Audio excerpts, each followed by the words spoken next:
our commitment to transform our university and the local communities, but also welcome international collaborative efforts in sustainability. Thank you.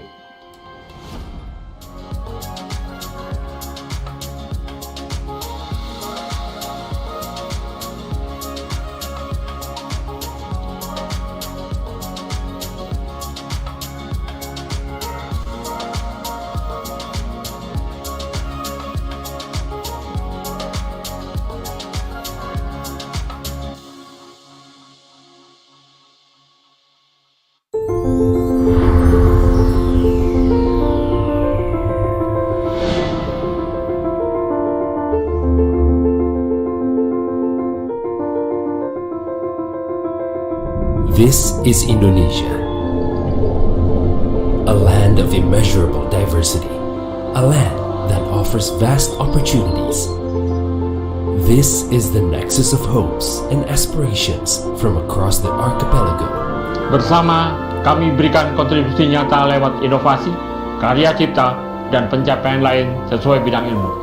Dari UI, untuk Indonesia yang toleran, unggul, dan bermartabat. Welcome to Universitas Indonesia. Since our beginnings, Universitas Indonesia has been continually evolving and building upon our achievements.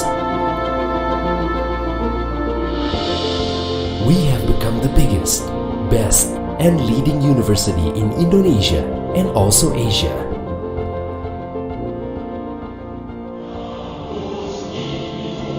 Here at Universitas Indonesia, the best and brightest from across the region come to study. From diverse backgrounds, we build an intellectual community that enriches and enhances humanity. For superior generations, Universitas Indonesia provides world-class learning facilities. We implement state-of-the-art technology for research and industrial development.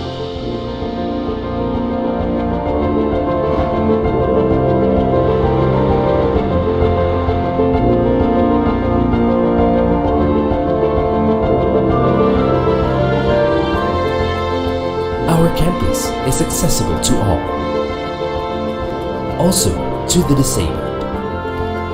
This is our commitment for realizing an inclusive educational environment. Universitas Indonesia is fully supported by environmentally friendly transportation and sustainable energy systems. We take pride in being a green and sustainable campus. Universitas Indonesia partners with relevant stakeholders to facilitate and provide ease of comfort for day-to-day activities for all our academic community.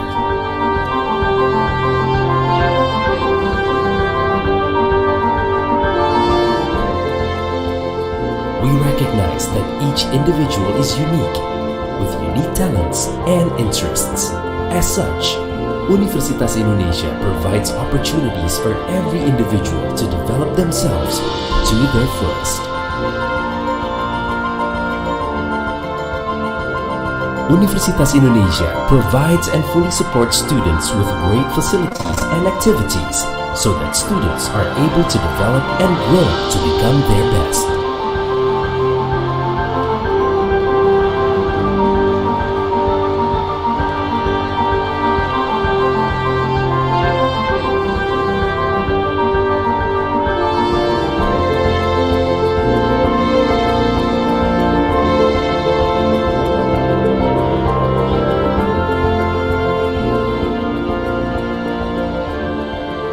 Together, we embrace our diversity to grow the future together. For Indonesia, for the world.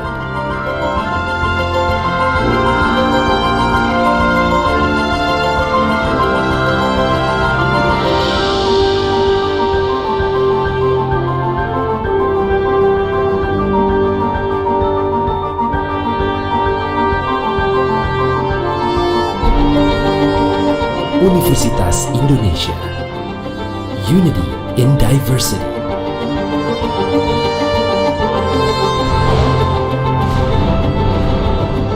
Universitas Indonesia. Veritas, Probitas, Justisia.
Welcome. During this event, please pay attention to the following safety induction protocols. Make sure your seating position feels comfortable and does not have potential to cause spinal problems. Adjust the lighting of your computer or smartphone screen so that your eyes are comfortable. Make sure the stove, lamp, air conditioner, and other electrical equipment are in the safe condition and do not have potential to cause a fire. Make sure you know the emergency response procedure when there is an emergency such as fire and earthquake. In the event of an earthquake, please stay calm and observe your surroundings. Avoid walls and windows. Immediately take cover under a table, a chair, or sturdy construction to protect your head and body until the earthquake completely stops. If fire occurs, extinguish it immediately with available fire extinguisher. But if it is not possible, please immediately evacuate and contact the fire department.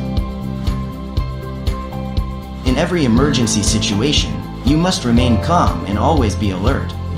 Immediately get out of the room or building by following the evacuation sign and gather at the available gathering point. Please don't carry heavy loads and take off your high-heeled shoes. By knowing safety induction early, we can avoid accidents. Have a fruitful discussion. Thank you.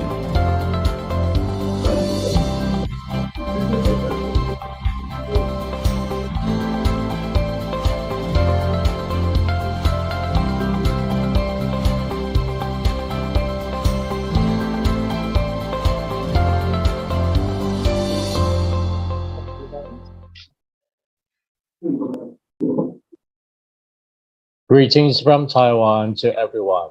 I'm Fred Lee, Chief of Cooperation Division of the Office of International Affairs from NPUST. I will be your MC today.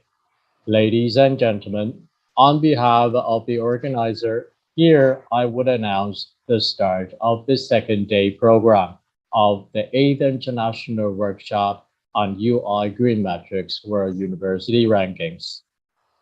Thus directly moves to keynote speech session.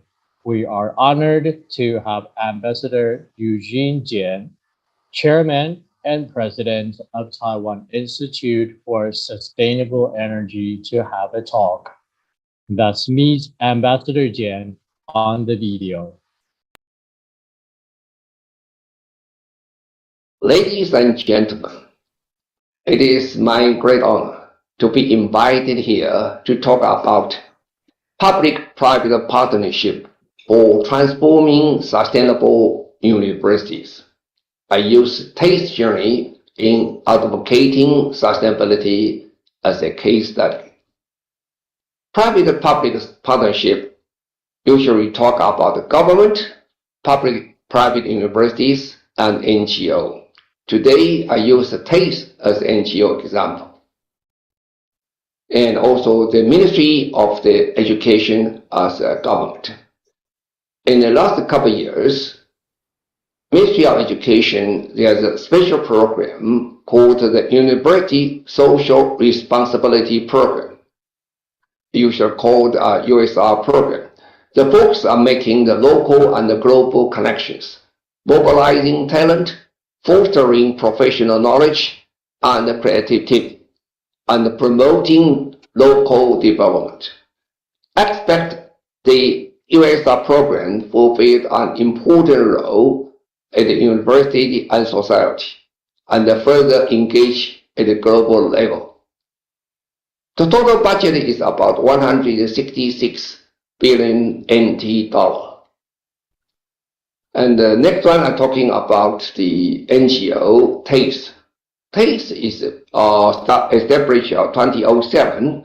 We have 6 core initiatives: SDGs, climate change, sustainable energy, corporate sustainability, university sustainability, and healthcare sustainability. That's our main core initiatives. In the last 15 years, we worked from corporate, universities, and hospitals. Right now, start from 2015, we organize about more than 1,000 events, and with about more than 800 radio shows, and also the 300 speeches about more than 200 people attend our programs. They came from 70 countries. The strategy for us is that we start from education. Then next, we have the consultation. In that consultation, we give our stakeholders the ideas about the guidelines, international standards, and how to do the project for SDGs and also for the climate change. Then we offer the competition, then awards, and the best practice workshops. And we have seminars, workshops, and we also have the conference, alliance. Then finally, we have the sustainability exposition. So every year we conduct through this loop to do the job. So meantime, we also have the collaborating platforms, including the 4 different platforms. For instance, TCCS and Alliance for SDGs, TANZI, and Taiwan Academy for Corporate Sustainability. So the first thing for us to do is to sign the MOU agreement with universities. So we call it University Sustainability Accord. The mainly on 3 purposes. First one is strengthen university governance. The second one is create social impact. Then we conduct environmental sustainability. So the first thing to do with the university is that we sign the MOU agreement with the president of the university. We understand the only way to be successful in this project, we must have a top-down process. So after signed and committed by the president of the university, then immediately we have the seminar. We deliver the speeches about how to do the SDGs in a short-term or long-term program for the universities and understand the social impact and the influence from the university. After signing the agreement, then we offer many seminars. For instance, we have university social impact seminars, and we have the corporate tour for professors. And we also have the corporate sustainability expert training course, and we also sustainable future workshop, and also publish the USR X SDGs newsletters. So in 2022, we also offer the Asia Pacific Forum and Exposition for Sustainability, and we invite university to join with us in this forum, but also in exhibition. Last year, we have the 4th Global Corporate Sustainability Forum. That's quite a big event. We have physical attended people is more than 3,500 people. And we also have more than 20,000 virtual attendance.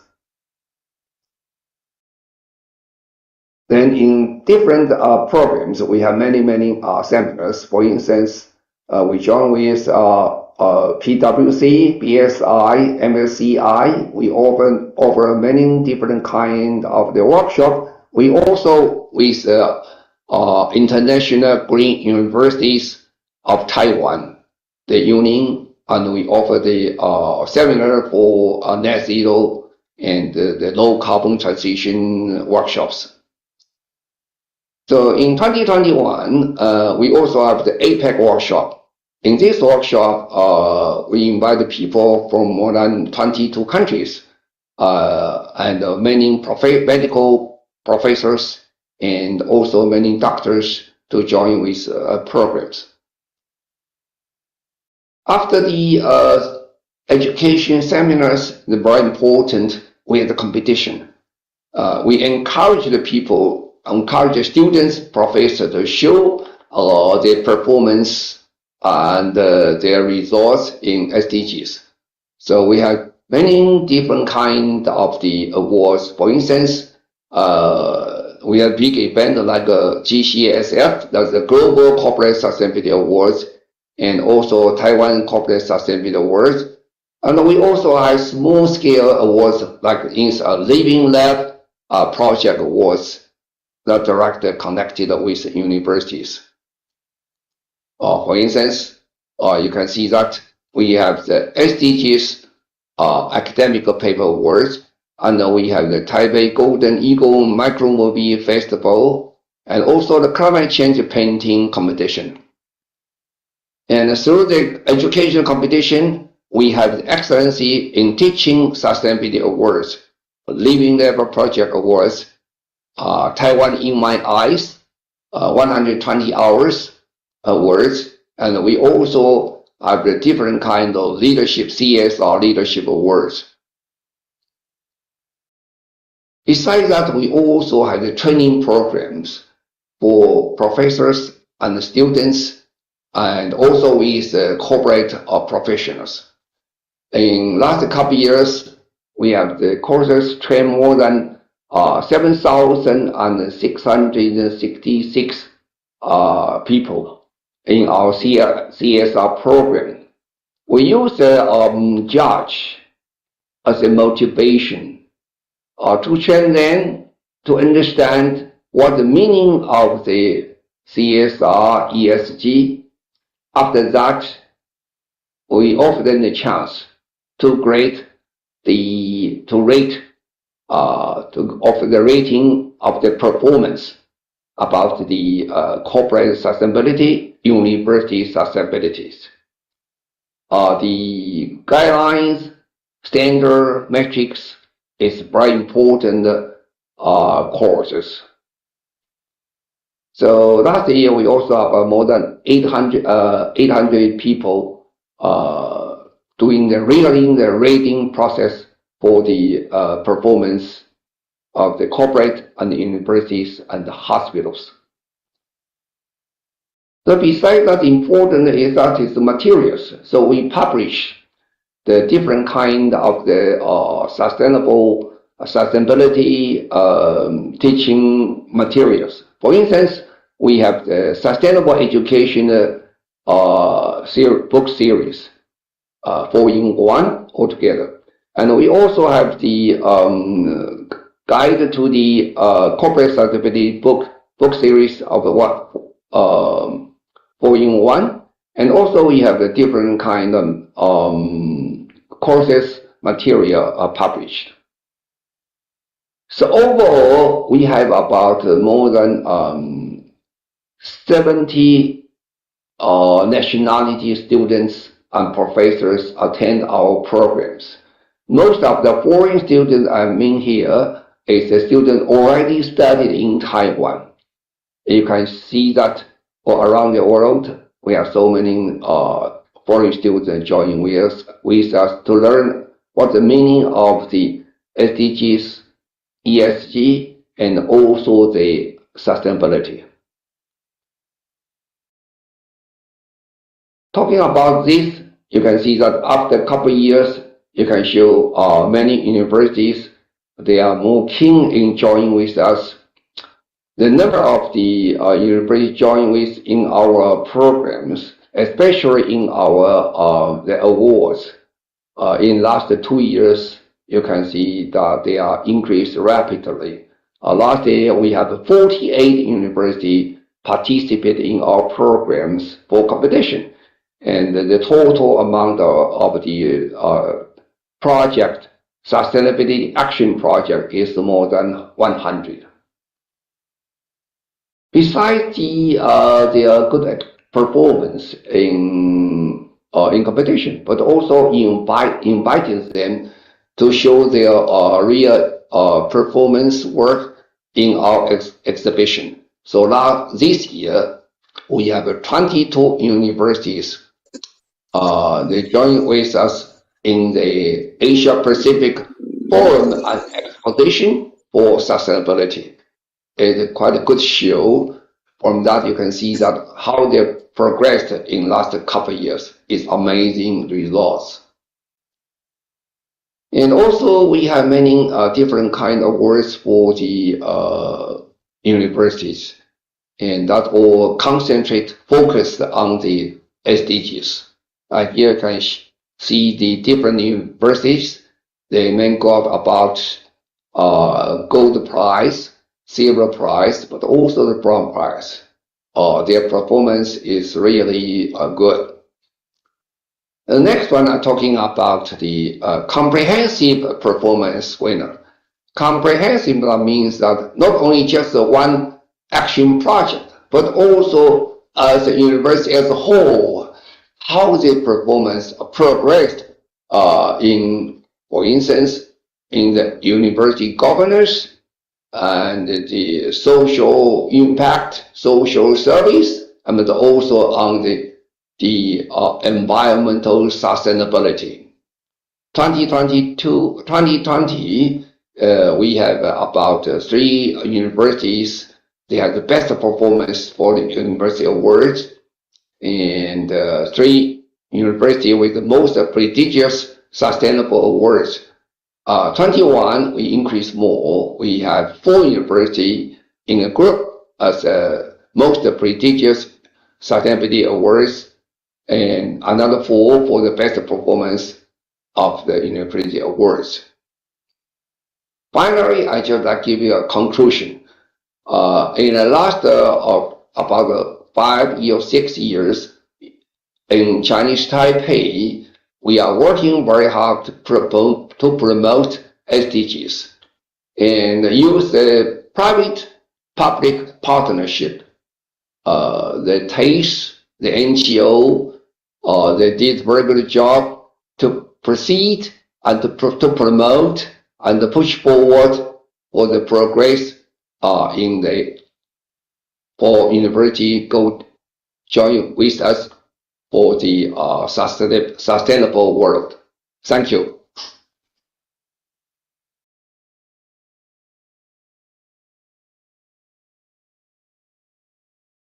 Many thanks to Ambassador Jian for his exciting sharing. Now, before we are moving to next session, I would like to invite all our participants to take group photos. May I kindly ask all our participants to turn on your webcam? Thank you. We are going to take 3 photos. Photo 1, on my count, 1, 2, 3. Cheese. And photo 2. 1, 2, and 3. Cheese. And photo 3. 2, 1. Cheese.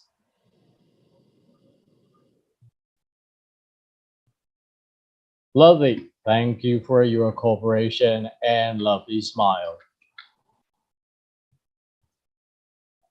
Okay. Before our first panel discussion today, we have a 5-minute break.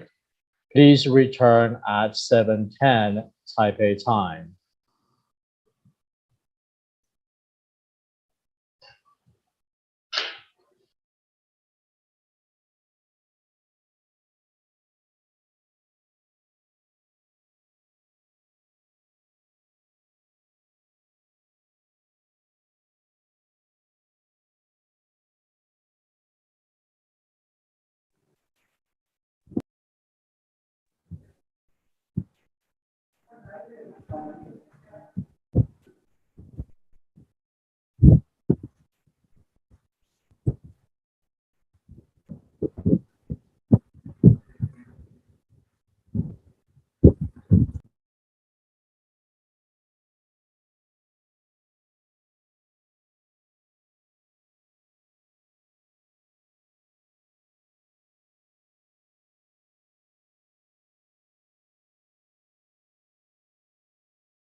All right. Welcome back. Next, we are moving on to panel discussion. We have two panels in this session, 3A and 3B. In each room, and in each room, and MC is assigned to remind the chair and the co-chair of time to start and close the discussion. This room is reserved for 3A. For chair, co-chairs, and speakers of the discussion room of 3B, please click breakout room sign at the bottom of the screen and enter panel 3B.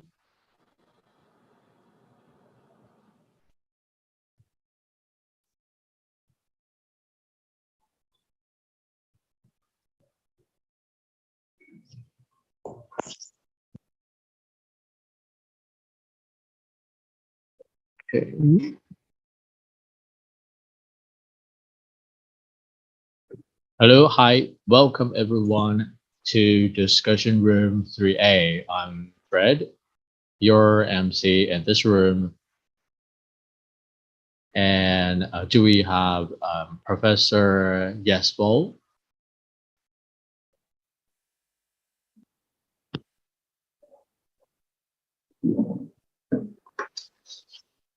Hello. Do we have Professor Yesbol? Good afternoon. He is going to join in few minutes. Maybe if you put him to the after next speaker, he will be available. I will tell him just because he is coming from a previous meeting.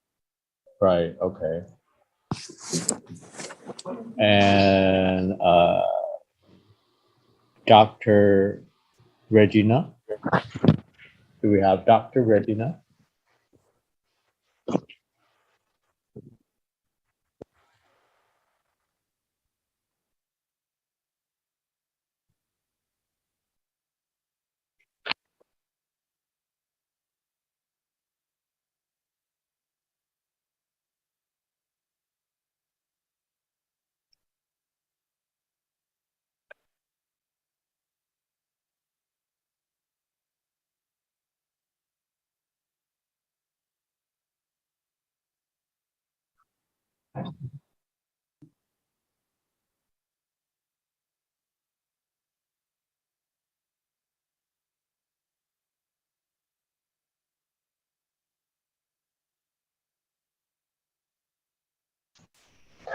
Hello.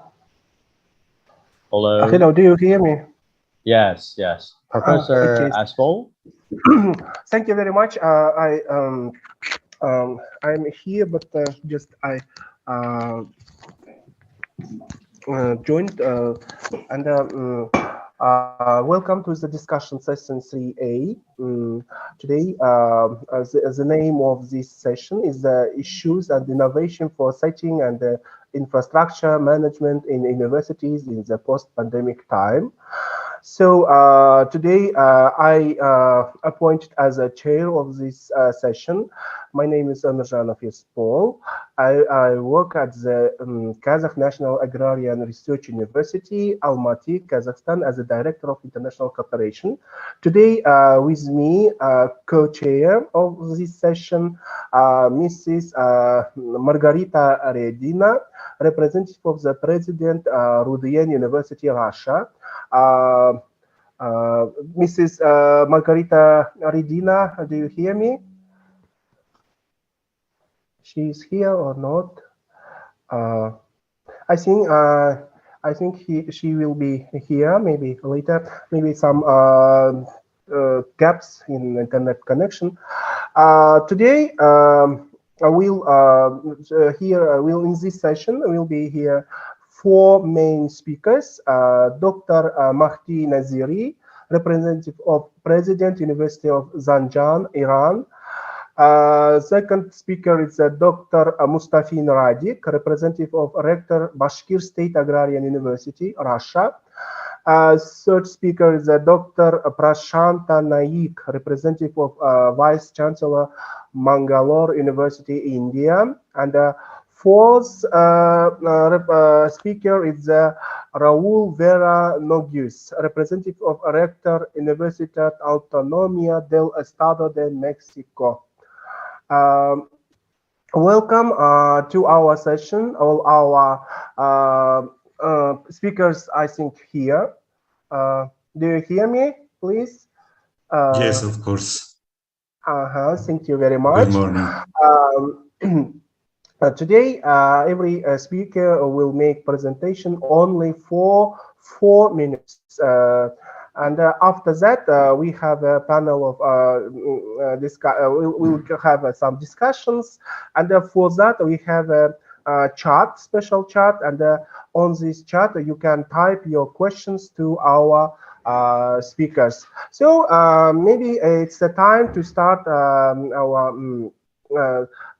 report, the first report. Yeah, Dr. Mahdi Naziri, are you here?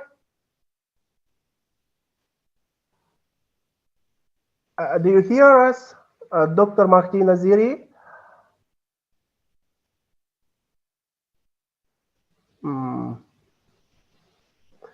Maybe he'll join later, yeah?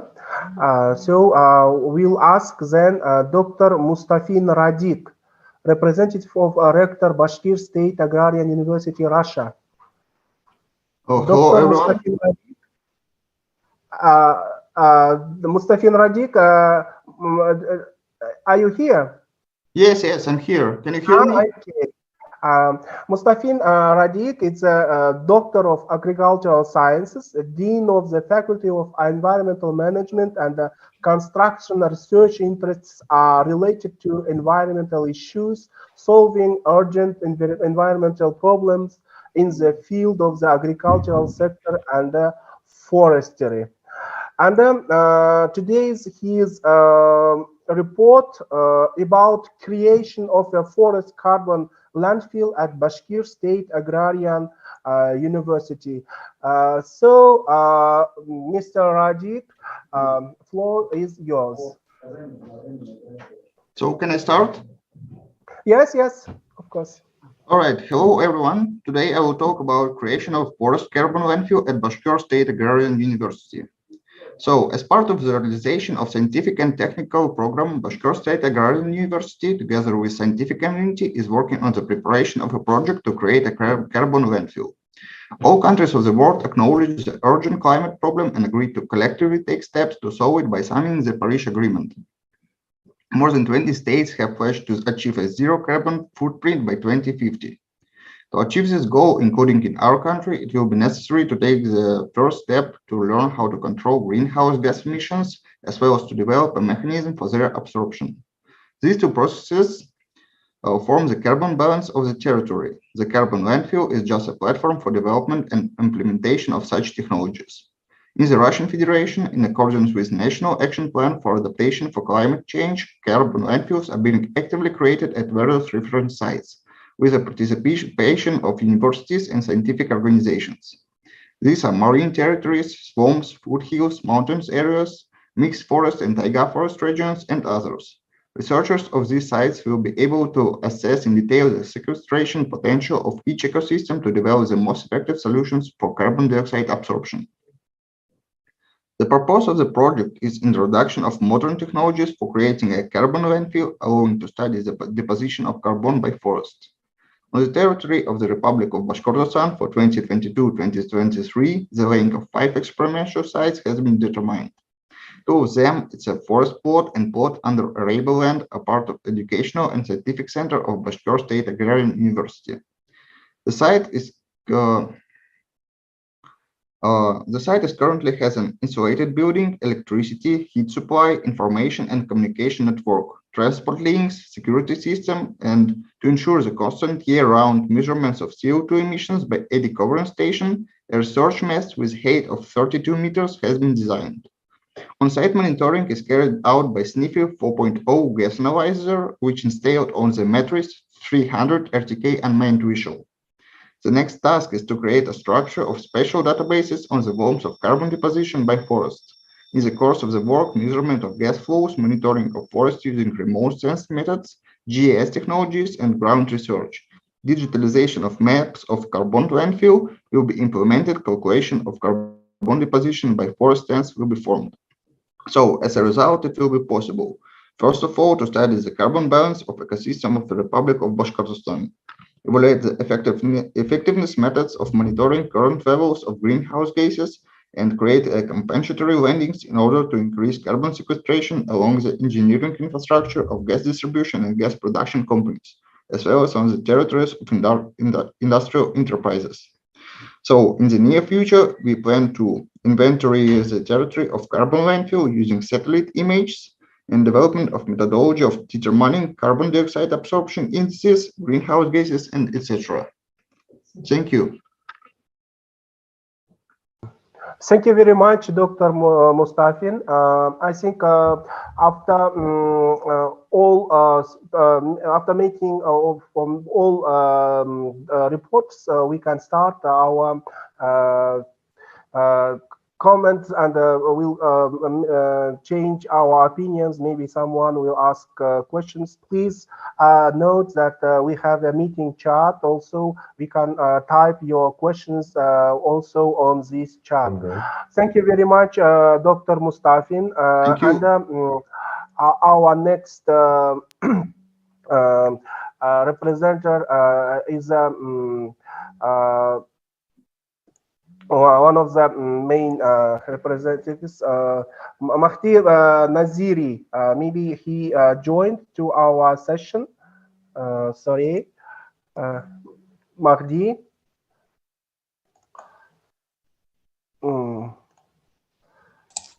I don't see him. Hello, colleagues. Okay. Then next our speaker is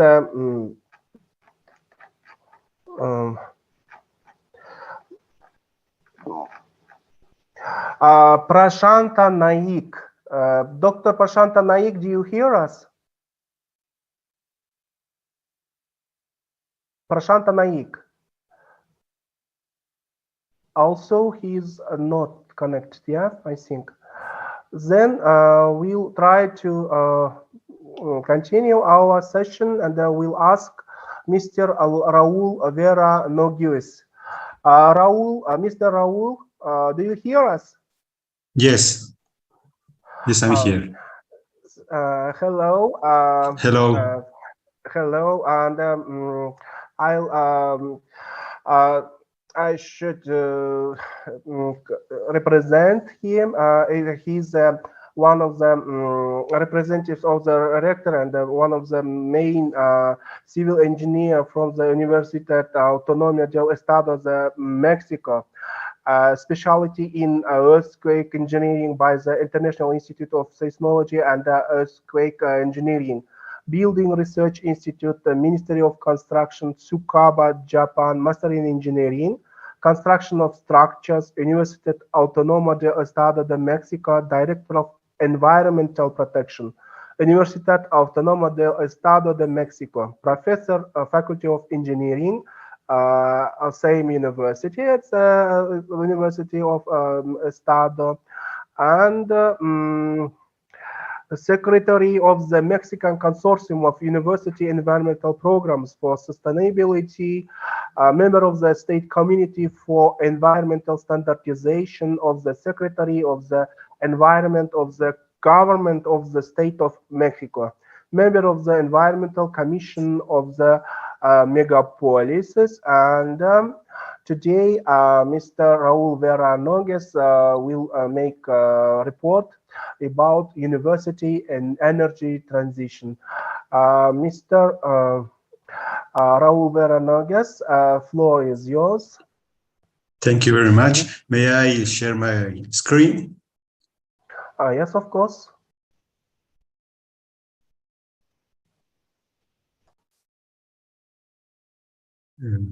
Could you tell me if you can see my screen? Not yet. Not yet. Budget.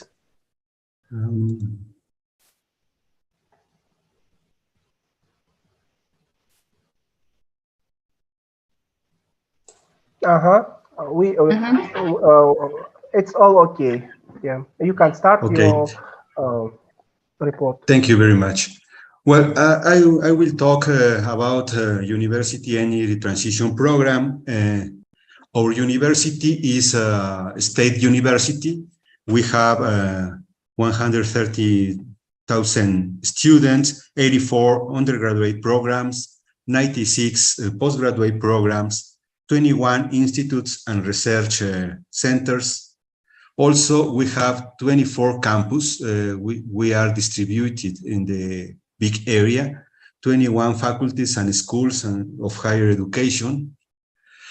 And for our energy efficiency program, we have 3 steps. The first one is educational program. I think is the main project, because we have to change the habits of the community to use rationally the electricity. After that, the other step is energy diagnostics for make a photograph how to use the energy inside of the university. And finally, we are in the energy generation program also. The educational program try to involve all the community in the care of the environment, including electricity, water, waste, and all of the projects to make a participation of the students, the community in these projects. Also establish projects that promote environmental sustainability and generate collaboration links in favor of sustainability and care of the environment. In the second step, energy diagnostics, we are taking a photo of how to use the electricity inside of the buildings, inside of all the university. And the main focus is to determine the energy saving potentials involved in the different universe activities. Finally, as example, one of our buildings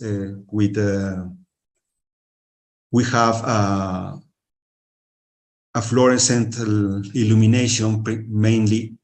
After the diagnostic, we changed to LED lamps, to LED lamps, and the electricity consumption changed to 45 kilowatts hour per day to only 6 kilowatts hour per day.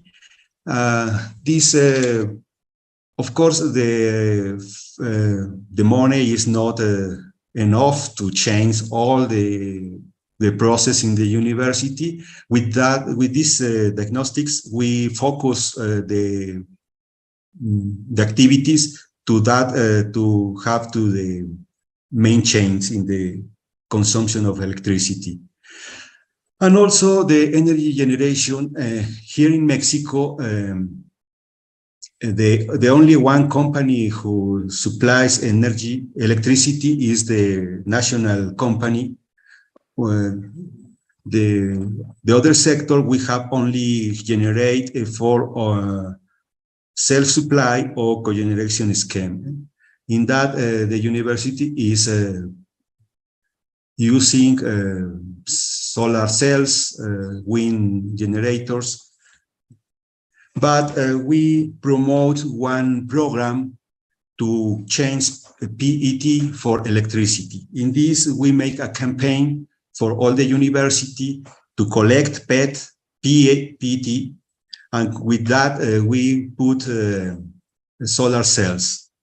In this program, the last campaign in this year, we collect enough for 40 solar plants. The rector put another 40 solar panels, and we have now a plant of for generate 34 kilowatts hour in the university. I think this is a good way to change the mind of the students. They collect PET that promote the recycling culture, and also the actions have an impact in the electricity generation. Well, thank you very much. Thank you very much. Today, according to the program, declared that there will be 4 speakers, but unfortunately, Excuse me, sir. Prashant Naik, Mangalore University. Okay, thank you. Here's the third speaker, Dr. Prashant Naik, representative of Vice Chancellor, Mangalore University, India. The title of his report, Eco-Friendly Activities for Enhancement of Biodiversity and Energy Conservation in and around Mangalore University, Mangalore campus. Dear Dr. Prashant Naik, let's start your report. Floor is yours. Thank you, sir.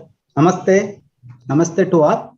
I would like to present a brief account of eco-friendly activities for the enhancement of biodiversity and energy conservation in and around Mangalore University, Mangala Gangodari campus, India, taken up in 2021 and 22. First and foremost, I would like to speak about promotion of water conservation on the campus. The university has established check dams and rooftop catchments for water conservation. In 2021-22, 2 more rainwater harvesting systems were built with a 3.0 lakh liter capacity. The 2 newly built rainwater harvesting systems, along with the earlier ones, have made the campus self-sufficient to maintain the natural greenery, planted vegetation, and garden on the campus throughout the years. The campus biodiversity has been further enhanced by conducting tree plantation drives with the special reference to the fruit-yielding saplings and endemic species of the Western Ghats of India. It has not only helped to enhance the green ambience with the continuous release of fresh oxygen, but also helped in preserving the biodiversity with special reference to birds, including migratory ones. Mangalore University has adopted 14 government schools in its vicinity. Although, among the many academic and developmental activities, the university has taken a special interest in promoting the development of eco-friendly campuses in the schools by conducting environmental related competitions. The main objective of the competition is to seek engagement of students to make them sensitized towards cleanliness, sustainability, and conservation. It will also give them an opportunity to have experiential learning. Another important project of the university, reduction of solid waste through free cycle concept. As we all know, municipal solid waste management is a major challenge. The 4 R's principle, namely reduce, reuse, recycle, and recover, is a sustainable method of waste management. One person's trash may be a treasure for another person. Inspired by the free cycle network, Mangalore University has provided a shelter on the campus known as Vatsalya Nidhi to place the less used items which could be useful to others. It is observed that the items collected in this shelter constitute 23% of municipal solid waste generated on the campus. Needy people pick the items of their requirements. Overall, it resulted in a 32.7% reduction in the solid waste generated from the residential area of the campus. Many strategies have been adopted to significantly reduce the carbon footprint, including a complete ban on usage of single-use plastics, recycling of organic waste through vermicomposting, pot composting, and biogas production, paperless governance, digital library, digital payment gateway. It resulted in the nearly 72% reduction in the usage of papers. The installation of solar panels and solar street lights accounts for a saving of 23% total electricity consumption. A complete replacement of incandescent lamps with the LED bulbs and dependence on most energy efficient electronic and electrical appliances accounts for 49% of energy savings. Many programs related to sustainability, including workshops, training programs, seminars, and observation of special days, including World Environment Day, World Water Day, World Ozone Day, Wildlife Week, and many others are continued for academicians and the general public. Our efforts with the involvement of staff members, the local public, government organizations, the NGOs will further continue to contribute to the conservation of the environment and biodiversity. Thank you, one and all. Thank you very much, Dr. Prashanti.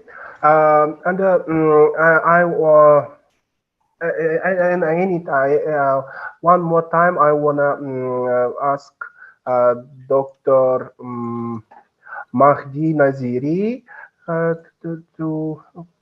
he is here. Dr. Mahdi, are you here?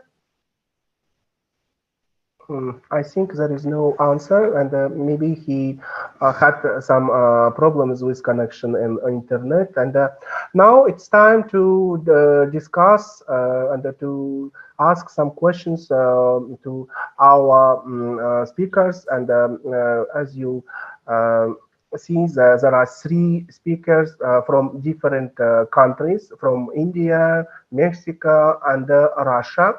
Maybe, dear our participants, you have any questions to the speakers? And here I see Margarita Regina. Hello, Margarita. Yes, hello. Regina. And she's our chair. And maybe you have any questions, Margarita, to our speakers? Yes, dear colleagues, yes, thank you. Thank you for this opportunity to ask you about your experience and your best results. And I'm sorry, but I would like to ask my Russian colleagues from State Agrarian University. Hello, dear colleagues, nice to see you. Nice to work with you again. Please, I know that in the framework of GreenMetric reporting, we have to calculate like a carbon footprint of our universities. Did you compare your carbon footprint with the capacity of your this test area for carbon fluxes study? Yes, we compared it. Okay. Thank you. And can this area cover the carbon footprint of the university? Is the capacity is really big? Yes, it's quite big. Okay, thank you. It is really very interesting, dear colleagues, because for us in Russia, it is really very important. It is a big new state program. We study our carbon fluxes. We try to understand whether in different natural zones it will be possible to distribute these units, these quotas for emissions of greenhouse gases. That's why this special projects of our ministry is really very interesting. Thank you, dear colleagues. Thank you. Thank you. Thank you very much. And here's another question. Our participant Archana Bratnagar wants to ask any question, please. Thank you very much for giving me this opportunity. I hope I am heard well. My voice, you're able to hear, sir? Hello? Yeah. It's okay. It's okay. You can start. My question to both the speakers, I have 2 questions in mind. For the first speaker, I had that in terms of electrical audits when they were doing, how did they monitor before? I mean, when they're talking about the second stage of electricity, first was to create awareness. Second level thing, I would like to know a little more of insight from the due speaker on that. And my second question is to the second speaker, who spoke about biodiversity. So I would like to know, in terms of the campus greening and all that which was done, how much of sustainability in terms of student participation was there, or it was purely from people from outside, or collaboration with NGOs or things like that in terms of finances? Because ultimately sometimes universities, at least in our country, we are tied down with lack of funds. So some insight on that. Thank you very much. I think it's the first question to the Mr. Raul, yeah, Dr. Raul. Do you hear us? Yes, yes. Yes. Sorry, I can hear the question. Could you repeat, please? My question to you, sir, was you spoke about the 3 stages in your triangle representation, saying that Yes. awareness regarding electricity.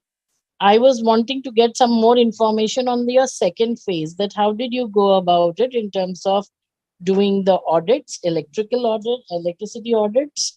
I just wanted a little insight to the second stage. How did you do it at your end? That was my question to you. Yes. For this process, we make some activities. One of them was analyze the facture of the company, how many electricity we are using, how many electricity we are paying. We compare this amount of electricity with the estimation of the electricity consumptions inside of the buildings, counting all the electricity device, lamps, computers, all of the equipment. And also we make we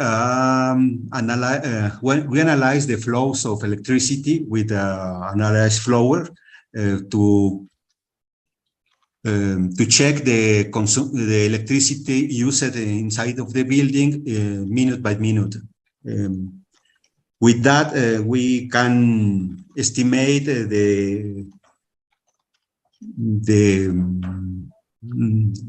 how to use the electricity, how to use the installation of the facilities, all of that we compare. And the main idea with that activity is to focus on the analyze electrical flows, identify energy saving opportunities, also for technological change and operational measures, integrate sustainability in the energy efficiency criteria in the design of construction and the buildings in the university.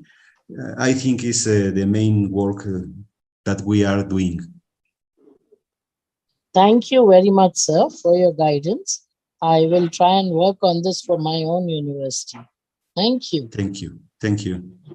Thank you, Mrs. Archana Bratna Nagar. And your second question, I think, to Dr.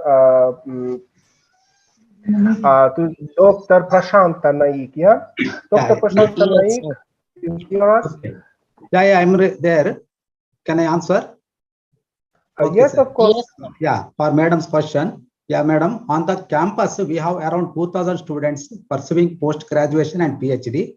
The green initiatives and biodiversity survey are regularly carried out with the involvement of the students, particularly from life science departments. We have also one student, one project, one plant project, in which every student who takes the admission should plant a sapling and take care of it during his tenure of studies. And all the students will be given the certificates. Regularly, we conduct bird watching, butterfly survey. So all the documentary of biodiversity is being carried out and uploaded on the university website, madam. And the university will give the funding, and also funding is derived from Karnataka Biodiversity Board also for carrying out this biodiversity work. Thank you, madam. Thank you very much, sir, for this insight. And I appreciate the great efforts put in. because being in India, we have our own crisis. So I am really happy to get some inputs on this issue. Thank you very much. And thank you to the organizers for giving me this opportunity to put forth my questions to the speakers. Thank you. Thank you very much, Mrs. Arsana Bradhanar. And now our second participant, Dr. Essam Al-Zaini, wants to ask some questions. Please, Dr. Essam Al-Zaini. Hello, everyone. Thank you very much. This is Dr. Essam Al-Zaini, Head of Translation International Relations at Al Farat Technical University, Iraq. My question today to Dr. Mustafin, if you can hear me. We know that if you would like to reduce the amount of carbon dioxide pumped to the air that you use, for example, you rely on different technologies such as using solar panels and using electrical vehicles and other options. But you mentioned in your speech to absorb carbon dioxide. So far I know that in order to absorb carbon dioxide, you have to increase the green area. Is there any way, my question is there any other way that you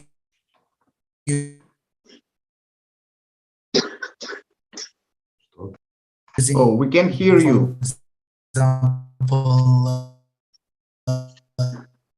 It's something with your connection. We can hear you. Sorry, Dr. Essam Al-Zaini, can you repeat your question to our speaker, Dr. Mustafin? Can you repeat it, please? Because there are some problems. From such as of telesis. Kalau tanya soalan tu, English asalkan tak? Macam ni kan, tak payahlah perfect English tu. Sorry, Dr. Essam Al-Zaini, do you hear us?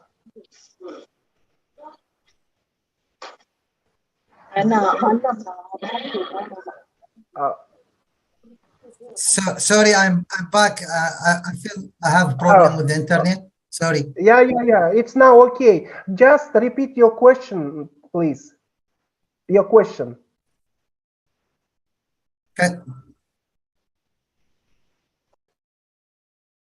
Okay, my question, to be quick, is there any possibility to absorb the carbon dioxide from the environment rather than using or increasing or expanding the green area? So, Mr. Mustafin, do you hear us?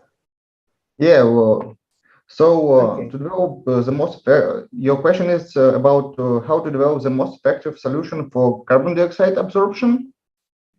Yes, exactly. Which technology that you use rather than increasing the green land to absorb the carbon dioxide from the environment?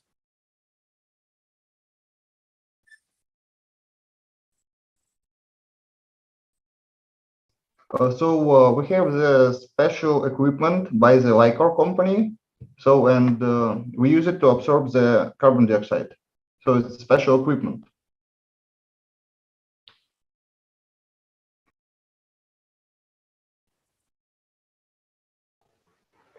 I think, Mr.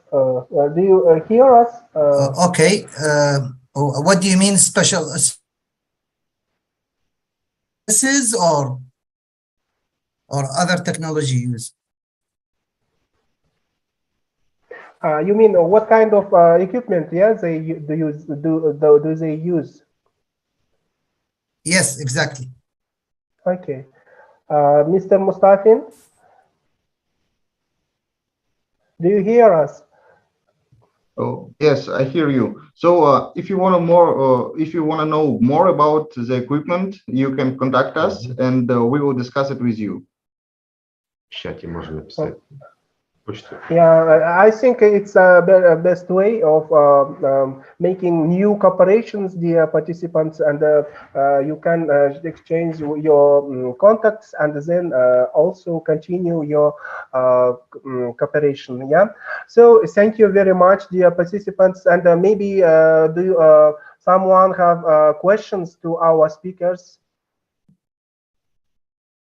Then I'll start to read our chat. Yeah, from there are some questions from our participants in our chat. Here, hello, Yasir Seat here from Kohat, University of Science and Technology, Kohat. I have a question. Infrastructure development comes at the cost of nature, greenery, and the forestry. How can we achieve both, especially under the financial constraints? And I think this question to all speakers, I think, yeah, maybe short, you'll give some short answers and opinions about this matter.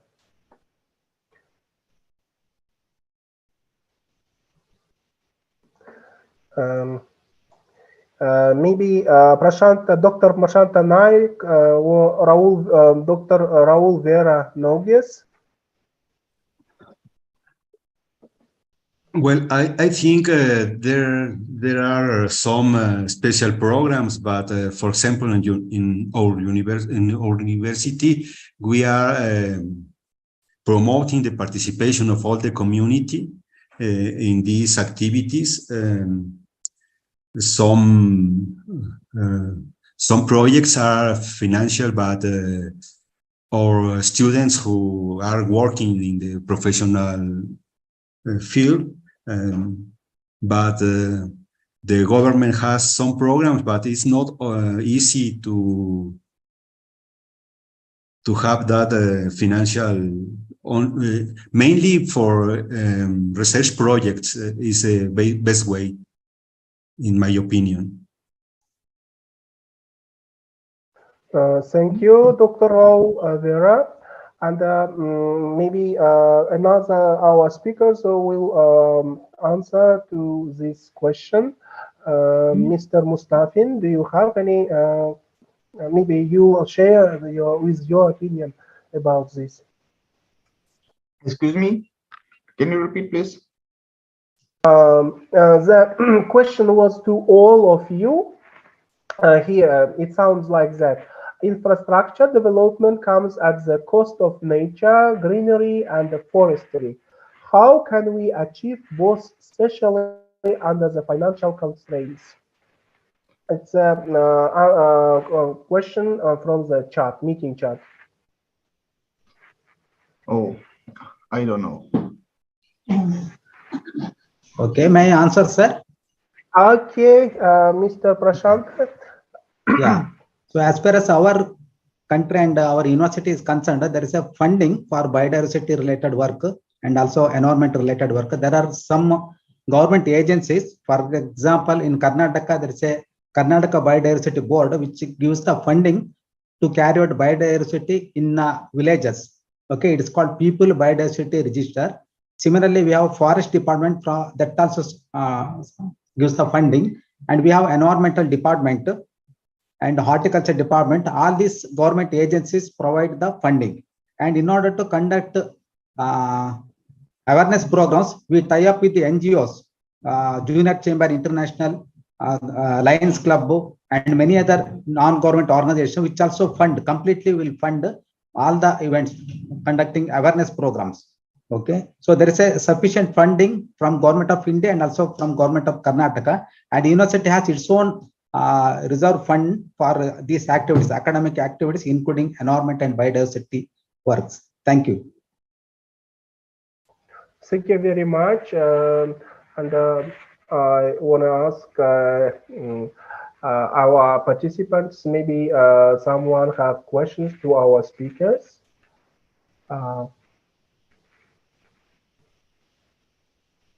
So here's another question from our chat.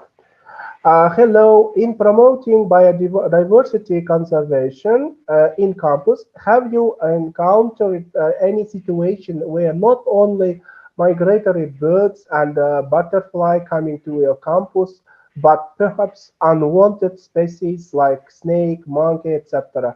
Can you share with us? Thank you.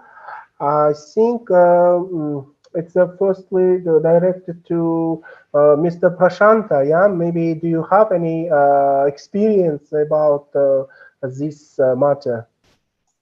It's a question from our chat meeting. Yeah, thing is that we conduct a biodiversity survey. What we do, some as people or some students are expert in birds. Okay, we invite our own students expertise in birds. Will take care of a bird survey. Similarly, there are some herpetologists.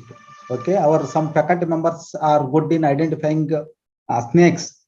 Okay, we take their help for identification of snakes on the campus. Similarly, we have botany department, taxonomists will be there. With the help of them, we do faunal and floral survey, like that, with the help of expertise, and thereby we also train the students.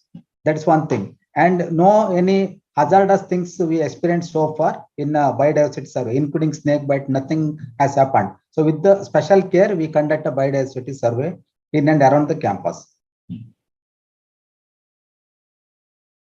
Thank you very much. And here's Dr. Mustafin wrote that for any information about carbon landfills, please contact to via email Mustafin 1976 mail.ru. So someone wants to ask some questions. And I have only one question to all speakers. Here's we are talking about greening technologies and how to make research on this direction. Yeah, and I want to ask you, what do you think? How the universities can change the behavior and the mind of the society, and to make them more close to the nature, and to make some activities for saving our environment. Please, our speakers. Okay, it's a very good question, sir. So education institutions, particularly universities, have special responsibilities to dissipate the knowledge to the general public also.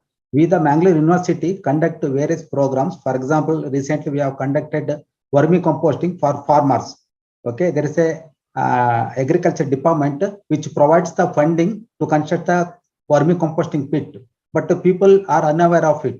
Vermicomposting is one sustainable activity in the agricultural field. So there is a government funding, but people are not aware. So we, the university, took the responsibility of giving the training how to do the vermicompost and how to get the funding from the government. Just one example. Like that, we conduct plastic pollution is a major issue. What we did recently, we visited all the villages, nearby villages, with the help of our students, and informed them not to use carry bags, something like that. And we gave them cloth bags instead of carry bags, plastic bags, cloth bags, because most of the pollution occurs because of single-use plastics. So like that, many awareness programs we conduct for the society, and people also reciprocated well, and we do the follow-up also. Whenever we conduct the program, we do the follow-up. For example, vermicomposting training we gave, after 2 months, we analyzed how many beneficiaries took the benefit of this. So when we did out of 100 participants, 22 participants, particularly farmers, took the benefit of this workshop by getting the funding, also conducting the vermicompost pit. So like that, rainwater harvesting also we gave one training program, and we have experts in our university from geology department. They invite people whenever they want to conduct rainwater harvesting, like that. Yeah, thank you. Thank you very much. And maybe our another speakers also will share with their opinion about it. Please. Cultural activity, ludic activities related with the environmental care is the best way. It's a long-term work, but Sorry, Mrs. or Mr. Raifa, can you switch off your microphone, please? Thank you. Well, I think we have to work with the small childs, with adolescents, with adults, with all the society, because this is a work for all the society. We all of us, we have to participate in this change. But education is the best way, I think. Thank you very much, Mr. Raul. And what do you think about it, Dr. Mustafin? Can you share with your opinion about this?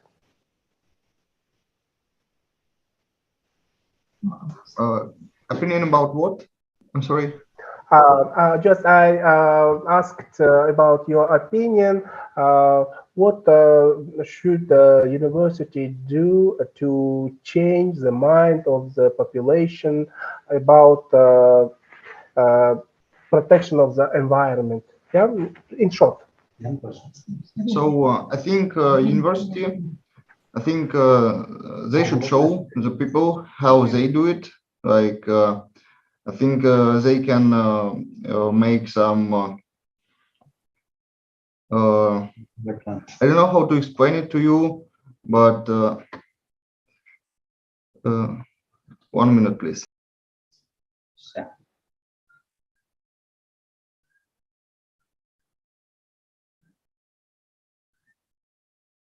So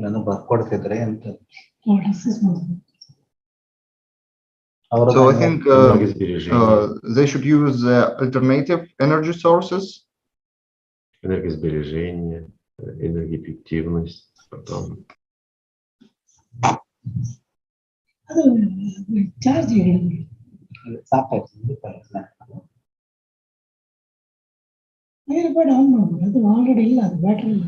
Sorry, Mrs. Raifa, can you switch off your microphone, please?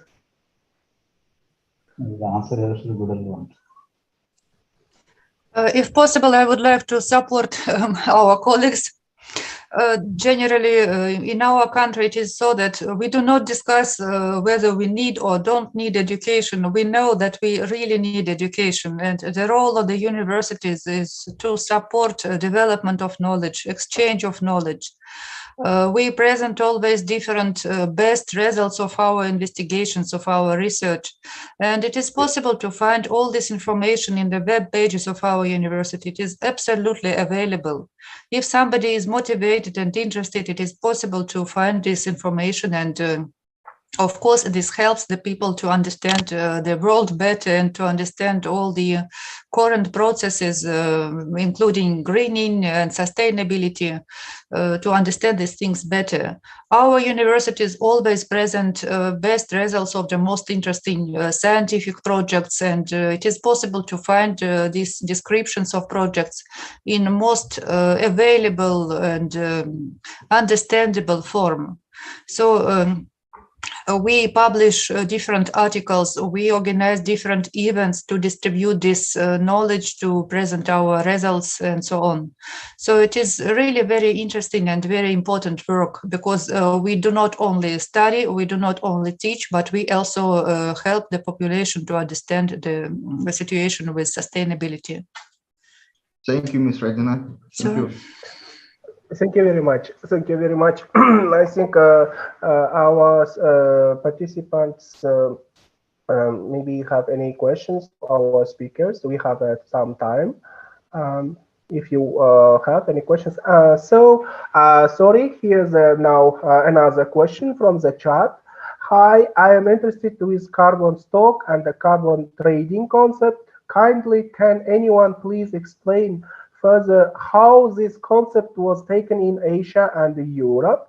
And another thing is about environment, social and the governments. governance approach in conserving and protecting sensitive areas of or in cities. Can you please elaborate further on this? Dear speakers, maybe someone will start. Maybe all of you can answer to these questions. Yeah, maybe someone will start.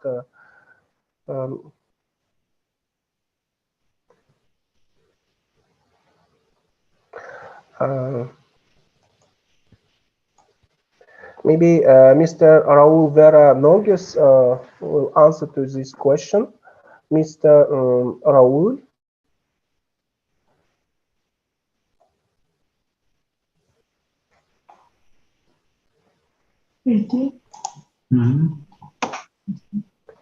Well, I think the carbon food is mainly for our consumptions and mobility. We didn't talk about mobility, but it's very important in this.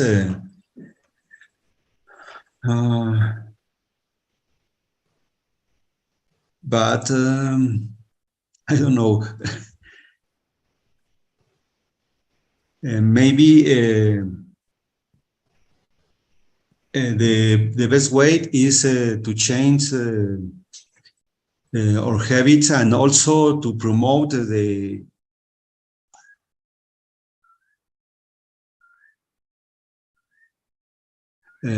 for example, in our university, we are making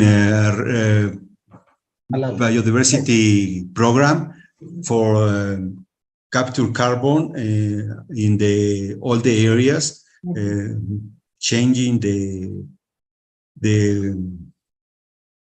how do we use resources.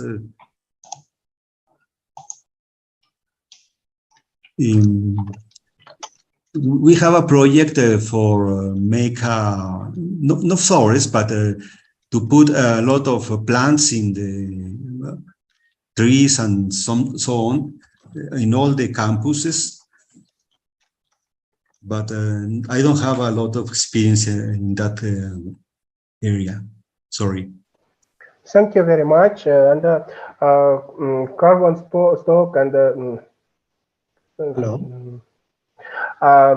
Here, Mr. Prashanta, do you want to answer? Okay. Regarding carbon trading, I would like to mention here, as far as India is concerned.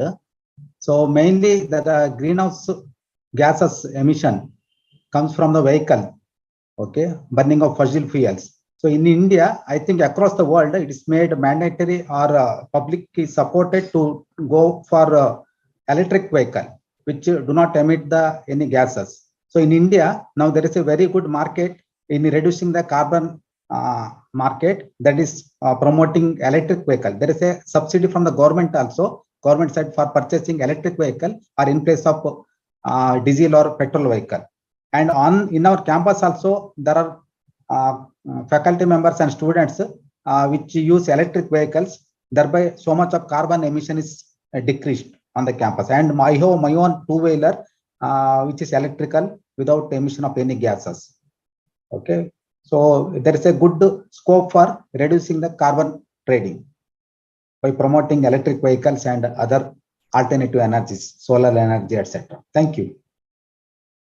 Thank you very much. And I think it's a very good opportunity to start cooperation with each other, all participants, and that's why you can type on our chat your questions, and also you can send here your email addresses to start collaboration with each other, and maybe someone will find new partners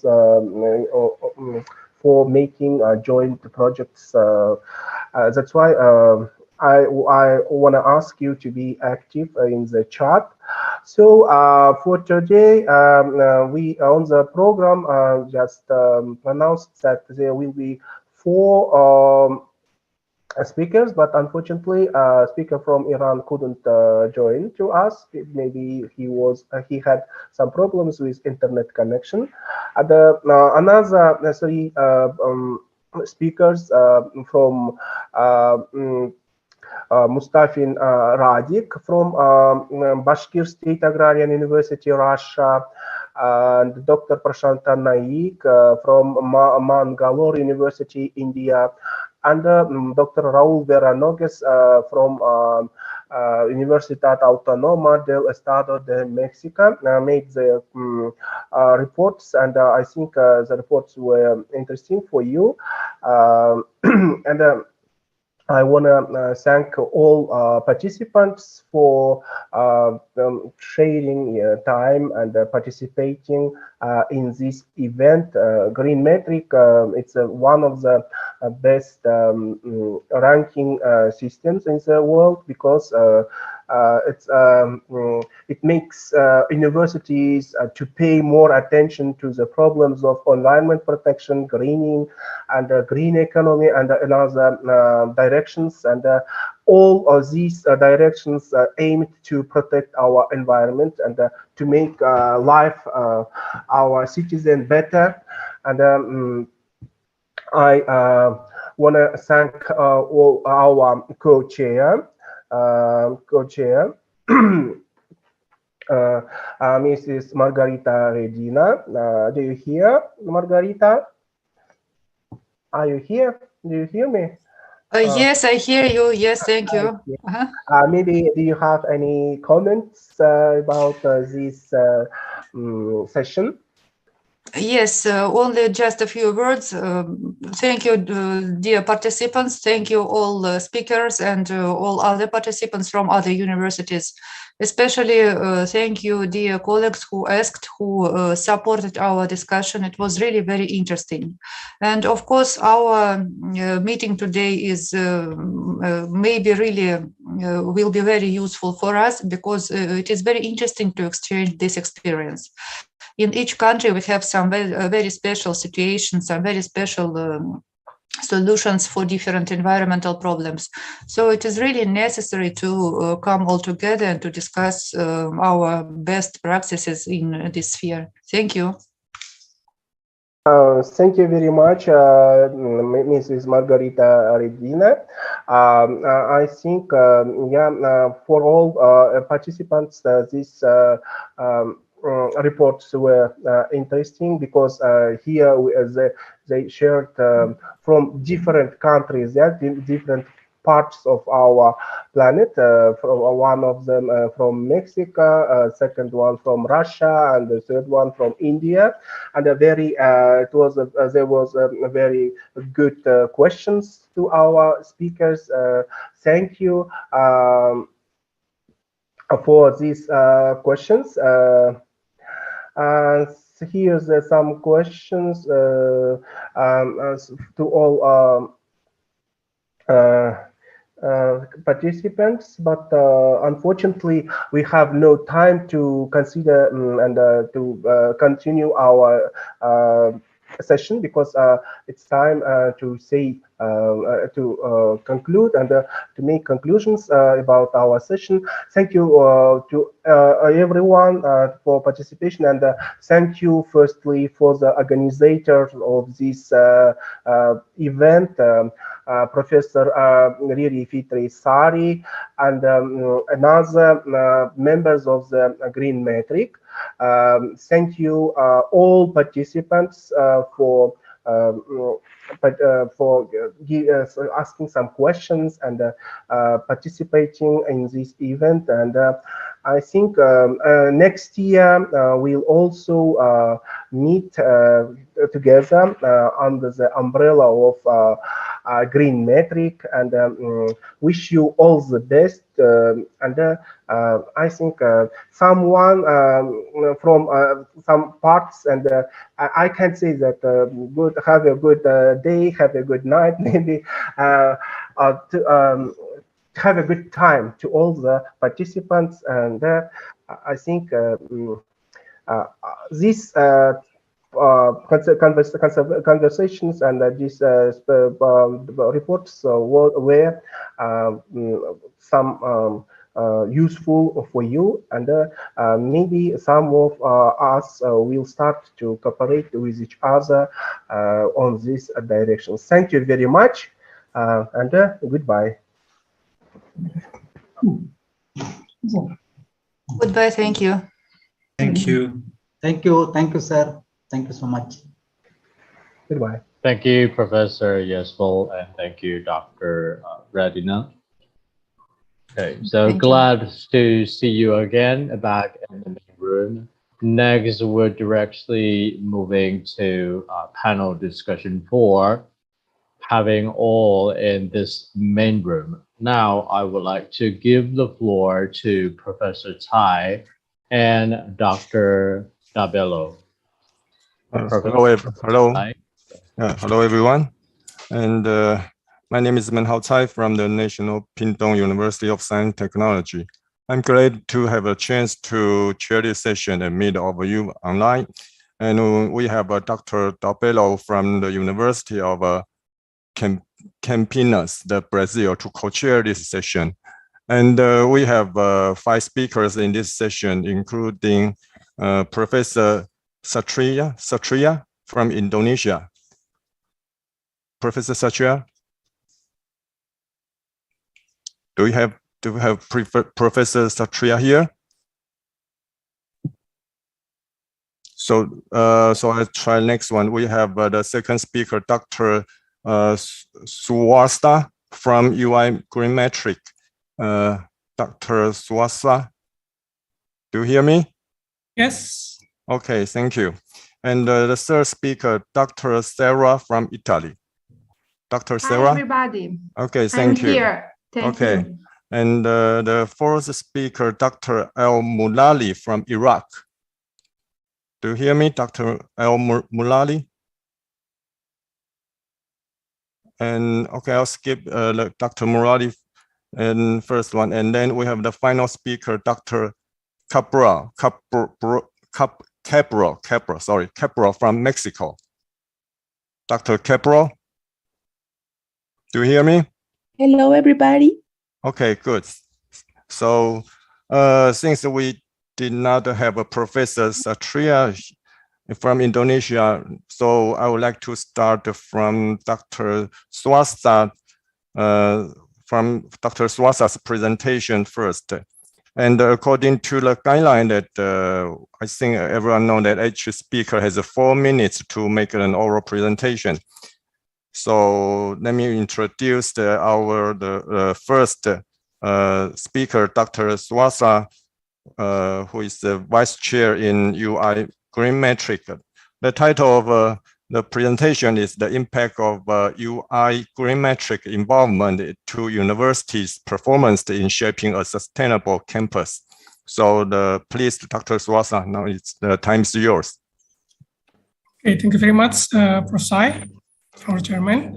Good evening, our colleagues. Greetings from Jakarta. Very happy to share our findings regarding the different perspective maybe on how the impact of UI GreenMetric involvement on universities' performance in shaping a sustainable campus. So due to limited time, hopefully I can present in very brief, short description of the full paper that you may check in the link provided by the committee for all full paper and video. So the aim of this study is to analyze the impact of the consistency of universities who have been participated in UI GreenMetric since 2010 to 2021. So that provide possibility to evaluate their readiness in implementing sustainable development, especially on campus. We evaluate 36 universities on the correlation between good performance in UI GreenMetric.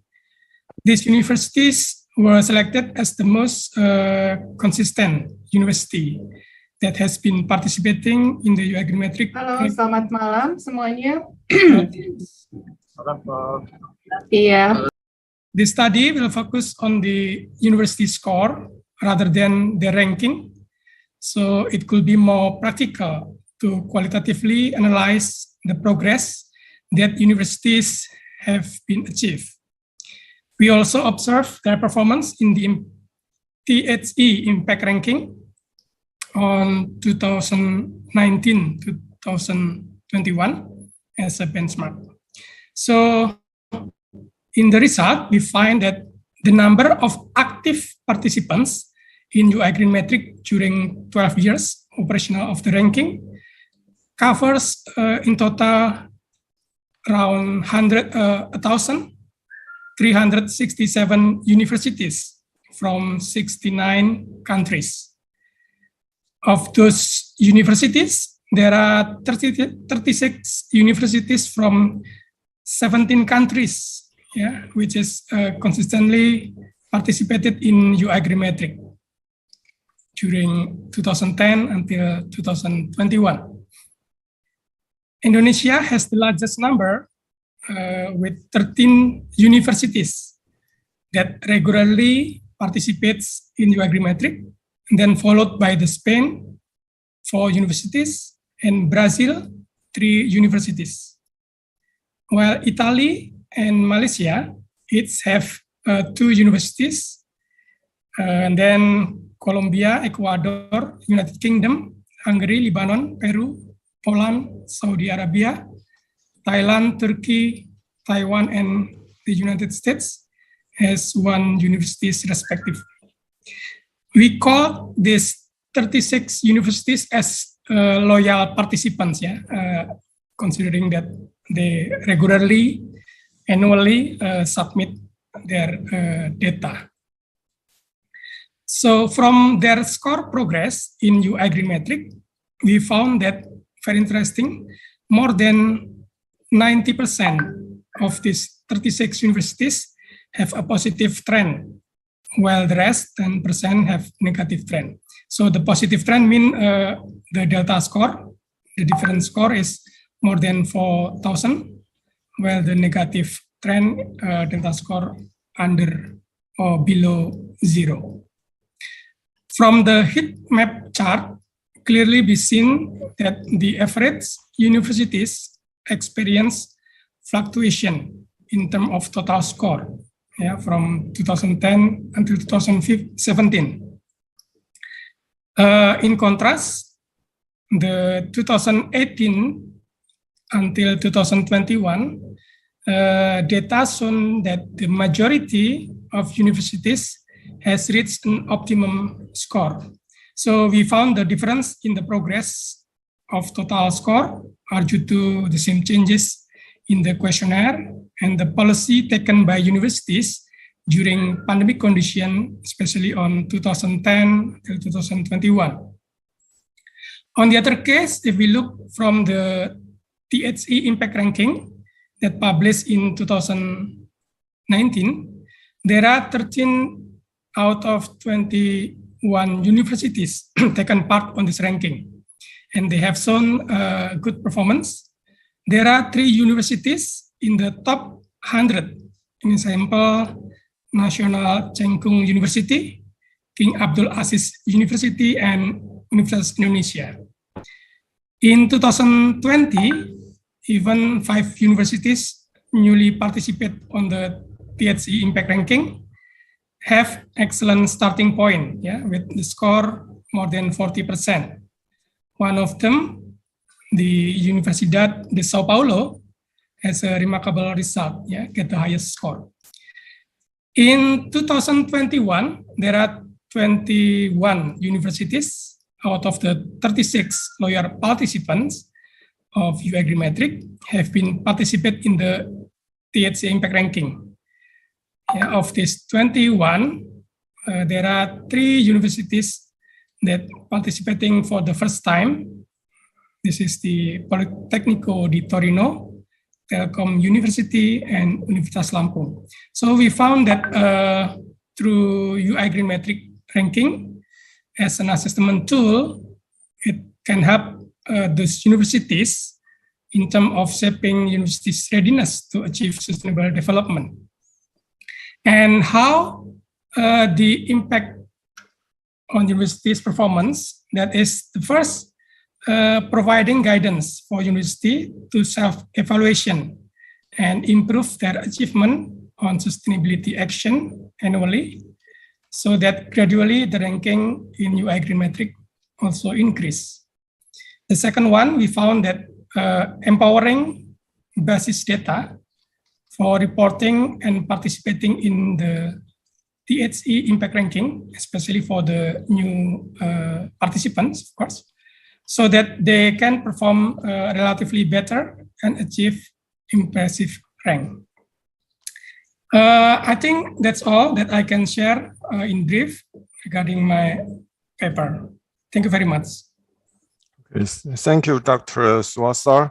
So let's now move to the next speaker, Dr. Sarah, who is the representative of a rector from University of Florence, Italy. So please, Dr. Sarah, now the time is yours. Okay, thank you. Hi, everybody. I'm Sara Falsini, the representative of rector from the University of Florence, Italy. I'm glad to be here, and I would like to talk about the green advancement of our university revealed by UI GreenMetric ranking in the education sector. The University of Florence started participating in the UI GreenMetric University ranking in 2018 to measure its commitment toward sustainability. From that point, several actions have been adopted to make advancements in the 6 categories of the ranking, spanning from the high-quality classroom environment to action for the well-being of students. In particular, regarding the education, the total number of courses regarding the 17 Sustainable Development Goals in the 2-year period 2020-2021 is increasing, covering the 26% of the total academic offer. Thus, the University of Florence consider sustainability a transversal discipline addressed by all the school in its different aspects, such as well-being, building structure, energy efficiency, climate change responsibility, waste management, and saving water resources. These are also possible thanks to the cultural events, such as the European Researchers' Night. Moreover, seminaries were dedicated to the Science Shop as a tool for public engagement and sustainability communication within a European project, Inspires. We also brought a book entitled Waste Extraction for a Sustainable Future.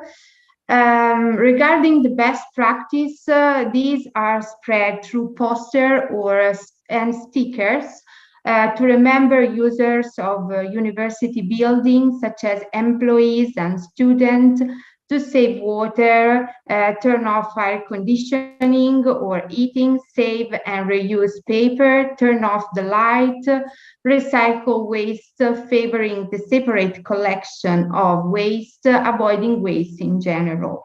News and events are communicated through a dedicated web page, which is updated every week. Moreover, to spread news or action rapidly, we go through the social networks such as Facebook or Twitter. Regarding the research, an average per year of 3,400 scholarly papers have been published in the last 3 years regarding, obviously, sustainability. And this is the outcome of the excellent work of the University of Florence researcher. The largest production regards the goal number 3, good health and well-being for people, with an average of 1,400 papers published per year in the last 3 years. Thanks to the startups, the academic expertise on sustainability has also been brought outside to the industrial sector. Among the future perspective, a learning course for the administrative technical staff to raising awareness among the employees about different topics, such as GreenMetric, the Italian University Network for Sustainability Development, RUS, and the eUniwell, operating in the educational sector. So thank you for the attention. Okay, thank you for your talk, Dr. Sarah. And may I have do we have Dr. El-Mulali here? Dr. Mulali, El-Mulali, sorry for my pronunciation. Dr. Mohammed El-Mulali from Iraq. So we don't have we don't have Dr. Mulali here. So let's jump to the final speaker. So may I invite the co-chair, Dr. Daubelo, to introduce the final speaker. Dr. Daubelo. Thank you, Dr. Tsai. Hello, everyone. And now I am introduce Dr. Valentina Campos Cabral, the representative rector of the Ibero Puebla Medical. And she is academically interdisciplinary training with studies of master's and doctorate in sciences, the College of Postgraduates. She is a biologist from the Meritus Autonomous University of Puebla and completed the postdoctoral studies for 3 years at the UNAM Ecosystem Research Center and the BUAP Institute of Government Sciences and Strategic Development. Dr. Valentina, the floor is yours. Thank you. Hello, everyone. Good evening. I'm happy to be here. My name is Valentina Campos. I'm the director of the Environment Research Institute of the Universidad Iberoamericana Puebla, which is located 2 hours from the country's capital. Puebla belongs to a metropolitan area and due to the wide range of educational spaces, can be considered a student city. However, in this area, 45% of the population has a car, which saturates the roads during peak hours and impacts the environment. Before the pandemic, the university had initiatives to create a mobility plan that would reduce the use of personal vehicles in a context of lack of road safety, public transportation, and infrastructure for pedestrians and cyclists, as well as the air quality deterioration. In the framework of the pandemic, the study was carried out for the Student and Labor Mobility Program, which generated recommendations to offer mobility alternatives. With the intention of reducing the use of personal motor vehicles, it planned to increase a university collective transport unit, encourage the use of personal bicycles, participate in a pilot project for inter-university transport of digital electromobility, and importantly, they dialogue with the state and the municipal authorities to increase security and articulation with the bike lines and public transport system. As a result, the university has achieved the following. With the Ministry of Mobility and Transportation of the State of Puebla, an agreement for sustainable and safe mobility and the university environment. The mobility project Boulevard del Niño Poblano, which takes up the needs and proposal raised by the university, which is an important element of incidents in public policy. With the Ministry of Infrastructure, the calculation of the necessary resources for the mobility project, with the Energy Agency of the State of Puebla and the Institute for Transportation and Development Policy, the results of the electromobility project. Efforts to increase the university cycle infrastructure, strengthening the Psychen community through articulation as an interest group of the Ibero-BC collective, the creation of meeting spaces for reflections, knowledge of regulatory frameworks, for example, the General Law on Mobility and Road Safety, an agenda of activities for the appropriation of public space, workshops on mobility for all, and field forums to promote sensitivity for non-motorized mobility. Thanks a lot. Thank you, Ms. Valentina. Okay, so I would like to make the final confirmation. Is Dr. El Mulali here? No? Okay, so now we have all of the speakers have finished their presentation. So now open this session to all the questions to the participants. So you can raise your question here, or you can type your question at the chat room. So please, anyone, is there anyone have any questions?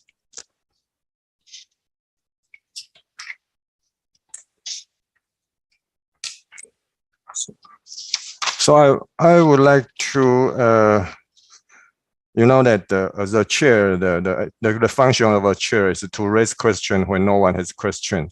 So I would like to have a question for Dr. Swasa. And in your opinion, from your presentation in your the video, and in your opinion, that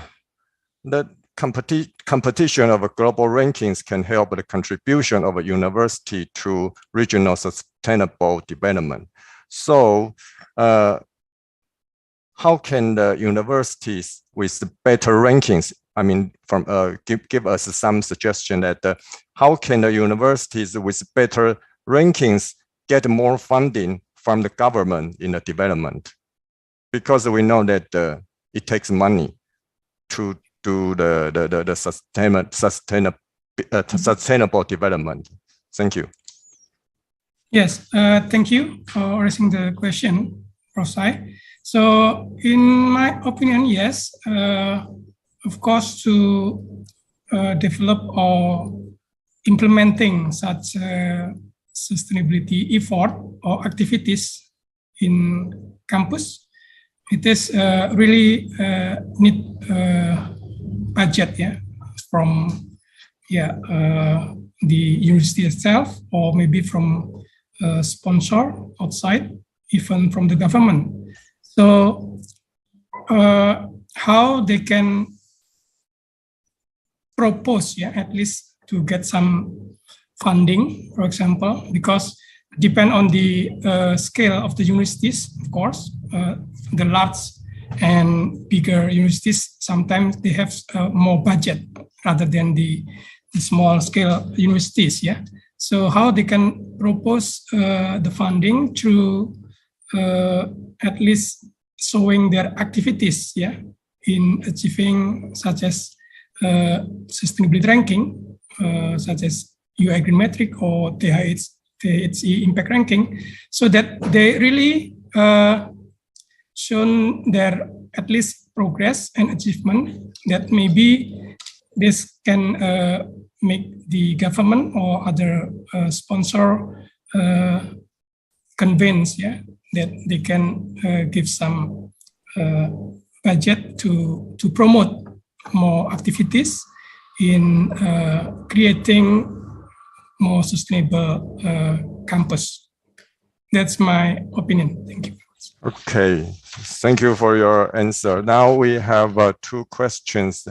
May I invite Dr. Sorry, I cannot read the full last name because the screen. The Dr. Sorry, is the Dr. Yes. Freeman. Sorry. The limit of the screen. Sorry. So please, your question. So because I'm very interested in Italy as a country and as a European country, so I would ask you, the presenter, facilitator of Florence University. What are the attitudes and feelings of young people, of your students, towards sustainable development? Are they eager, or are they ignoring it, or how do they think nowadays? There are, can you hear me? Yes. Okay. There are students now, in particular, we have promoted an excursion, a trekking excursion. And for the climate, Climbing for Climate, it was an event promoted in Italy in collaboration with the RUS, which is an Italian network of university. And there are a lot of students. We promote this 1 month ago, and in just 1 week, all the inviters, we have a number of 40 inviters of students that can accede to the event. We have finished all these, so they are keen to sustainability in some cases. So we would like to improve some action with them. We are working on many initiatives, cultural initiative. We would like to promote during the European Waste Week waste reduction also. And many of them are very have a good attitude to promote new action, and so we are happy of these. We work a lot because we have to promote, we have to do many things to arrive at that point, at this point. But now we are happy of this. So. Okay, so is that answer your question, Dr. Freeman? Okay. So now we go to the next one, Dr. Badnecker. Yeah. Hello. Hello. Yes. I hope you're able to hear me well. Yes. Okay. My question to the last speaker was regarding when she spoke about the mobility part of it. Transportation and mobility. I have a question, especially when universities are generally they have a lot of land area. But in a place like Mumbai, we are having two campuses, which are not very big in size. So the question of transportation, which is in the UI GreenMetric, we are finding it difficult to show it as an implementation because it is a walkable distance. People prefer walking or taking their own vehicle and going within the campus because it's just 4 to 5 kilometers walking distance, maximum entire length of the university. So in this case, especially when we are talking about transportation and mobility, can we consider public transport, like how students come to the campus, as a part? Or only consider vehicles which are entering into the campus? That's my question. I was a little confused because when I was entering the thing for UI GreenMetric for the university, so we had a difference of opinion in my committee group. So I would like a little more insight if any of the speakers could share their views on it. Thank you. Okay, so any of the speakers can answer the question, or anyone wants to answer first? For the, may I have Dr. Capro to have any opinion?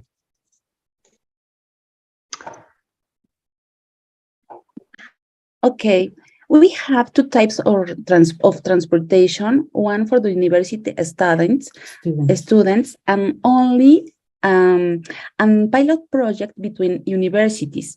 We promote the use of bicycle and promote also the reduce of motorized vehicles. Okay.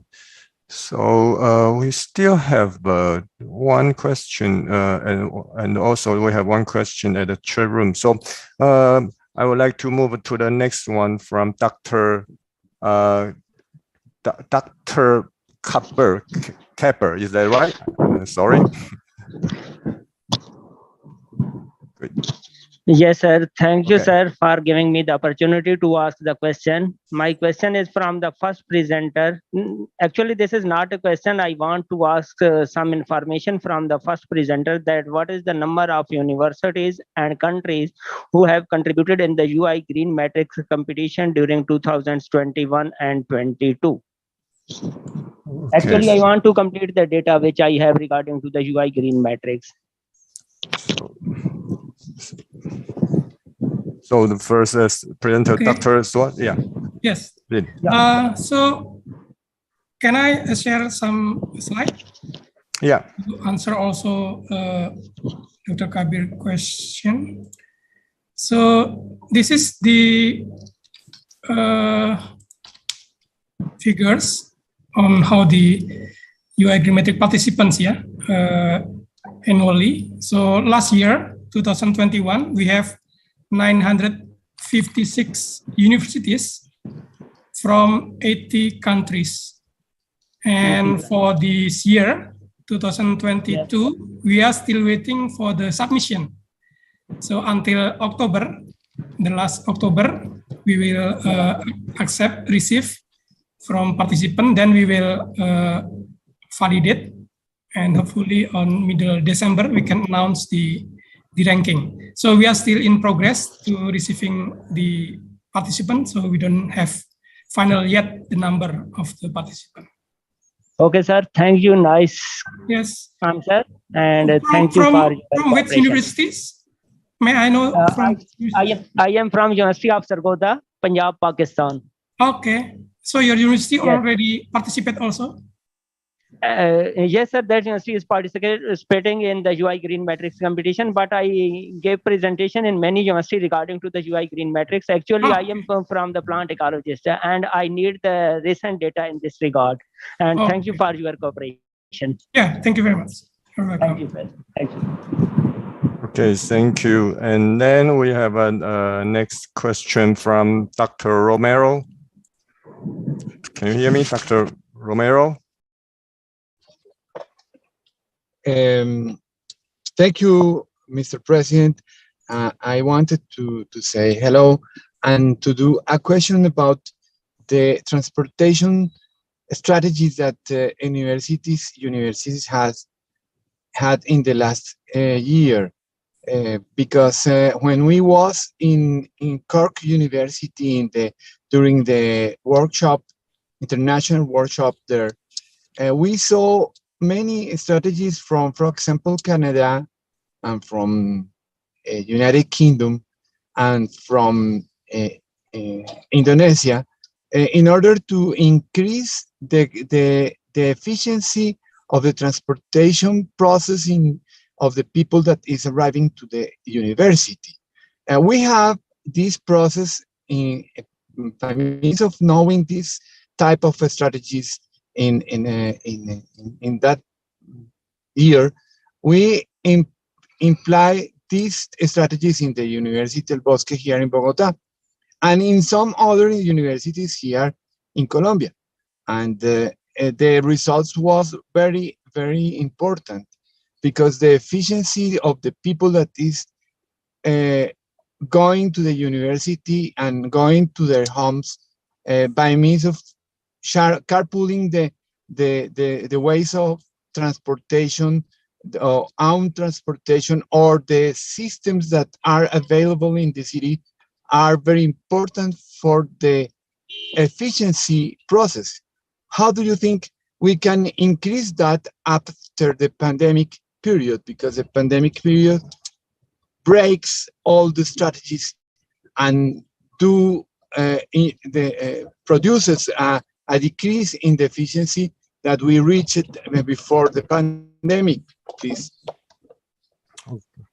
Okay, so I think the question is that because of the pandemic, people have to keep a social distance. So let's make the public transportation and not easier to become the efficient way for transportation. So I think this is a good question for all of us. Then I would like to hear the opinions from our speakers. I would like to, may I invite the Dr. Sarah?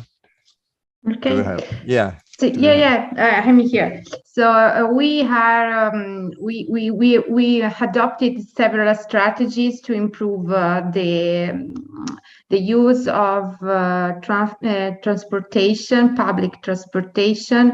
The University of Florence is the setting of our university comprehends several campus, the historical campus in the historic center of Florence, and there are the scientific campus, which is 3 kilometers from the historic center. So there are 5 campuses that are connected through buses.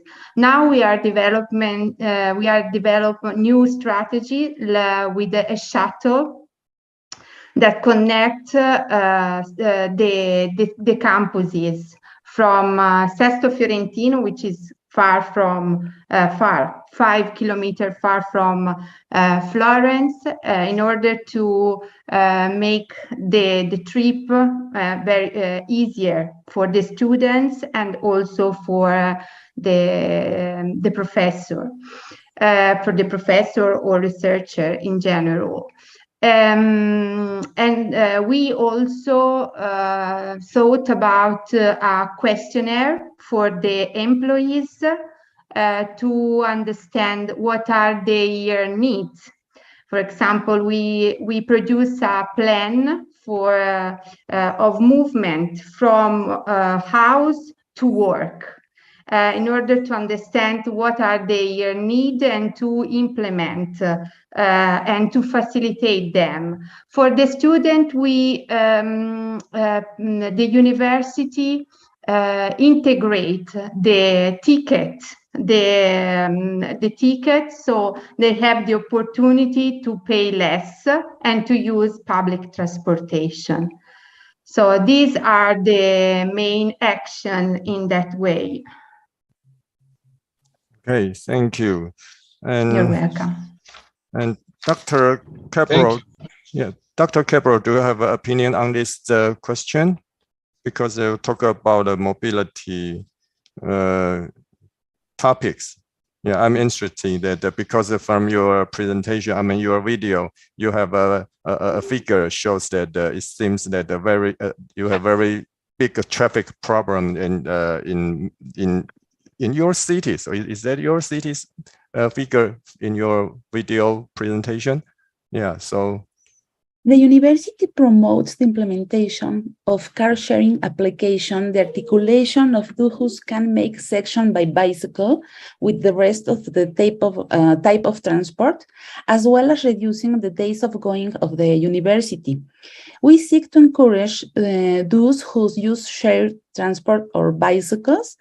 With authorities, it reviews vehicle pacification, the development of safe infrastructure for cyclists and pedestrians.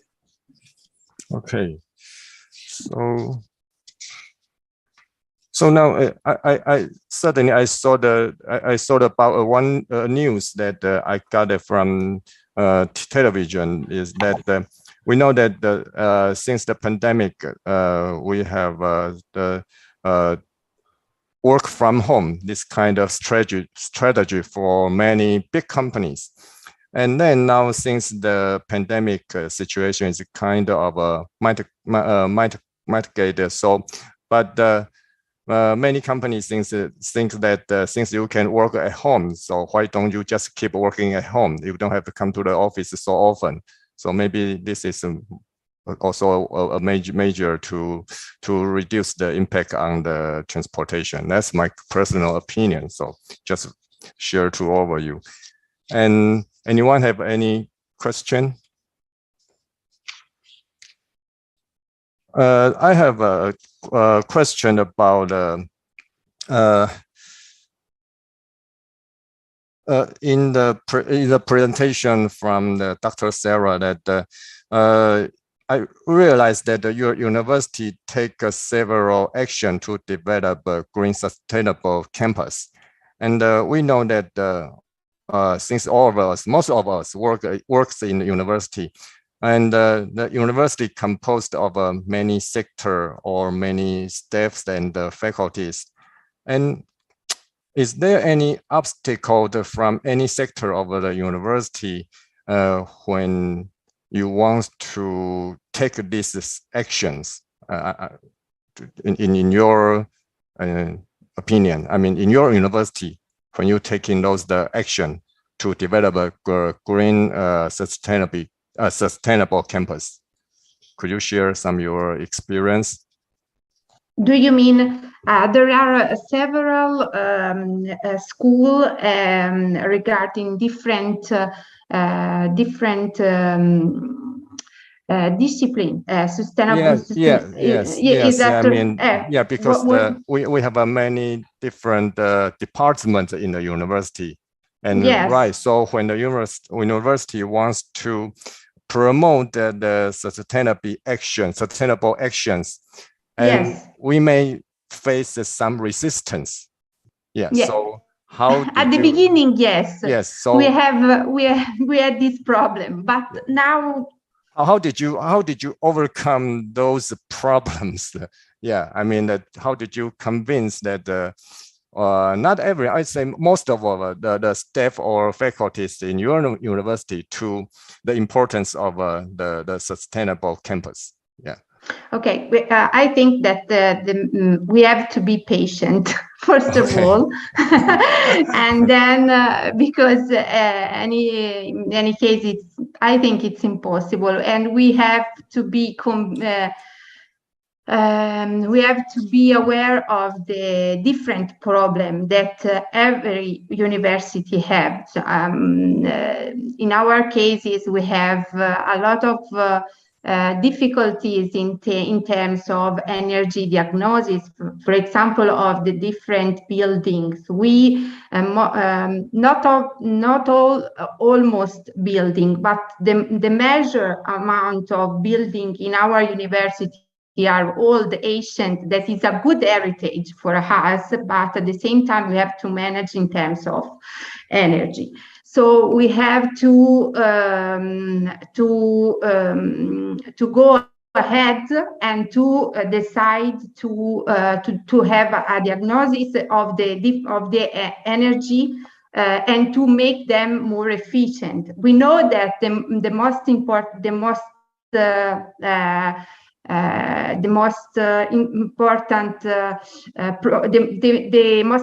problem is the funding, because we have to obtain funding to make change in terms of building. What we have to do, especially now with this political situation. So we are trying to make better in the past we have some problems to convince people, but now the situation is a bit different. We have a green office, we have more people that are working with us, and I think that the most difficult step is already done, because now, yes, I think so. But at the beginning, when we start with the GreenMetric in 2018, it was a bit different. Okay, thank you for your experience in your university. And I was told that Dr. El Mulali is online. So Dr. El Mulali. Hello, Dr. El Mulali. Hi, hello, how are you? Oh, yes, good. So could we have your presentation now? Well, the thing is, I'm really sorry for being late because I have an internet disruption here in Baghdad. So the net is a bit problematic. I think it's fine because we still have 15 minutes, and so you can enjoy the next 4 minutes to make your oral presentation, and then we'll leave the rest of time for some questions to you. Is that right? Is that right? Okay, cool. Why not? Okay. Wonderful. Okay, so let me introduce our speaker, Dr. El Muladi, who is the representative of president of Al-Mustaqbal University College, Iraq. And he will talk about the road to recovery, MUST's journey after the COVID pandemic. So now, please. So can I share? Yes.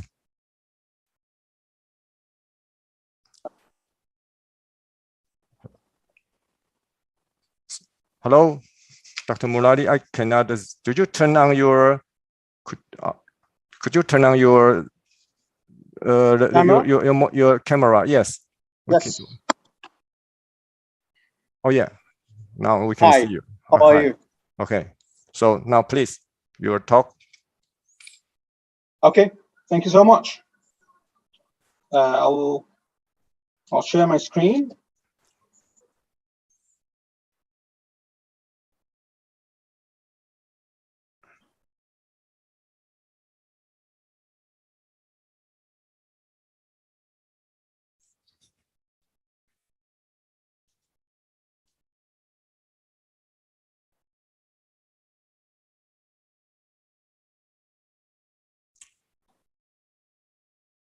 We did not see the screen changing.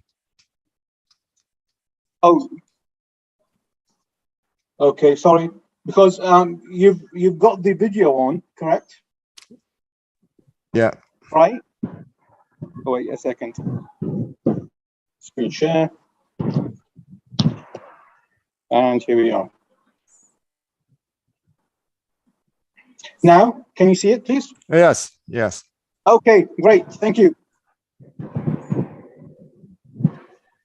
So, hi, hello. My name is Mohammed Zohair, and I am the head of the Sustainable Development Unit in Mustaqbal University College. And I'm proud to be here to present our work in the GreenMetrics, UI GreenMetrics, the road to recovery and MUST's journey after the COVID pandemic. This presentation is going to focus on the water sector. So please bear with me. Thank you so much.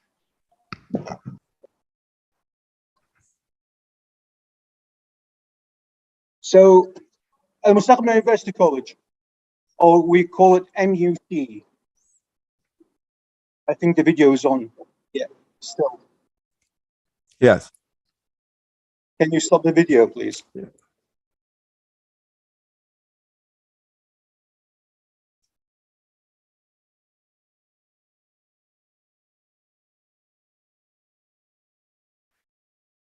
You mean stop the video?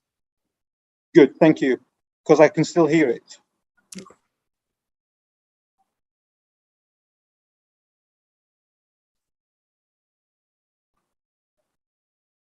Okay, how about now? Still on. Okay, let's listen to the video, and then we'll have the question. Better? No, yeah.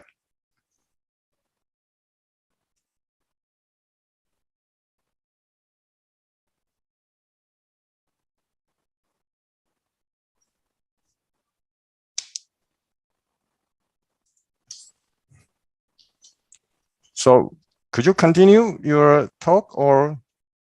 Okay, I can. Why not? So the video is still on.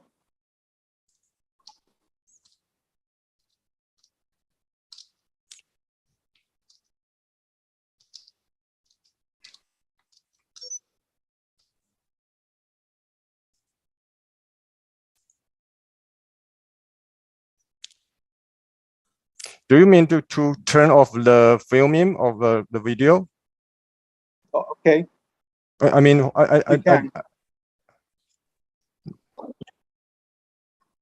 Hello. I think there's a problem with the slides play. I think this is an autoplay, so you may just to go on the talk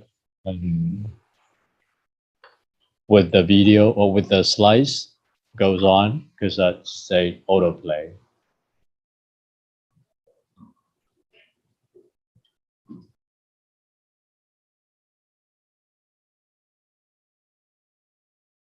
Okay, so now is it okay? Okay. Shall I continue? Yes, please. Thank you. Sorry for the trouble. Hello, my name is Mohammed Zuhair again, and I'm the head of the Sustainable Development Unit in Mustaqbal University College in Iraq. So greetings from Iraq, and good evening, good afternoon, and hello once again. Oh, no, sorry, this is not it.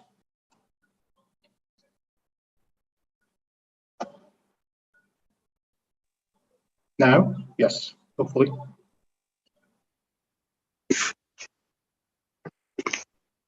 No.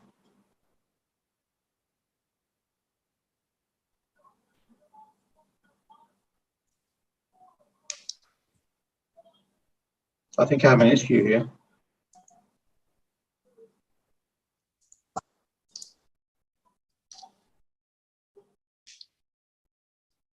Okay, so could you skip the video part? Okay. Okay, sure.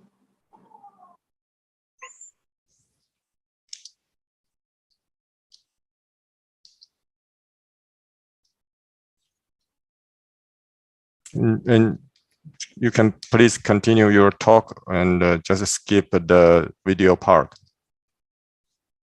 Oh, okay. So can you hear the video? Yeah, we can hear you. Yeah. Okay, good. So now, just a brief about Mustaqbal University College.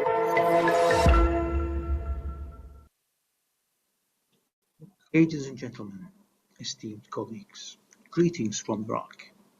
My name is Dr. Mohammed Zuhair Al-Mulali, and I am the head of the Sustainable Development Unit in Mustaqbal University College. And I am proud to present to you the Road to Recovery, MUC's journey after the COVID pandemic. So thank you for being here, and please bear with me. As a brief, Mustaqbal University College, or we call it MUC, was established in 2010 as a private college recognized by the Iraqi Ministry of Higher Education and Scientific Research. It is located in Babylon province, over a total area of more than 206,000 square meters. We have more than 17,000 students attending the college.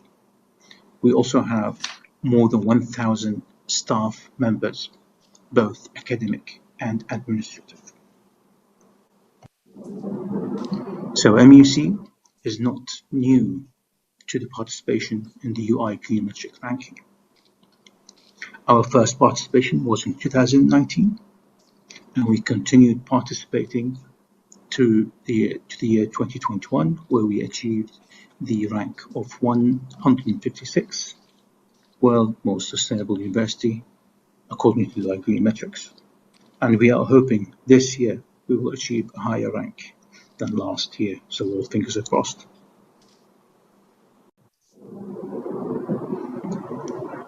So water scarcity and drought is a global issue. And according to the United Nations, Iraq, unfortunately, is the 5th highest vulnerable country to water scarcity and drought. Not far from this, Babylon province also has its water issues. So according to the Planning Directorate in Babylon, around 72% of people do have access to safe drinking water, although its safety is questionable, but 28% of that population is not that privileged. We have higher levels of water wastage and lower number of water treatment stations. Even though they existed, they are old and they are in dear need to modernization.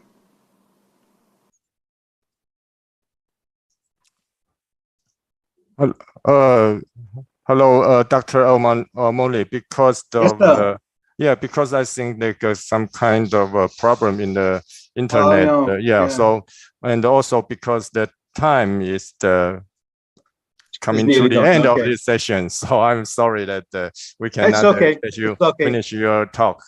So thank you so much. Yeah, so I would like to say thank you all to all the participants of this session, and also to the speakers. And Dr. Dalbello, do you have any comment or any word to say to all the participants? I would like to thank you the organization. Thank you for the invitation to participate. Thank you, Mr.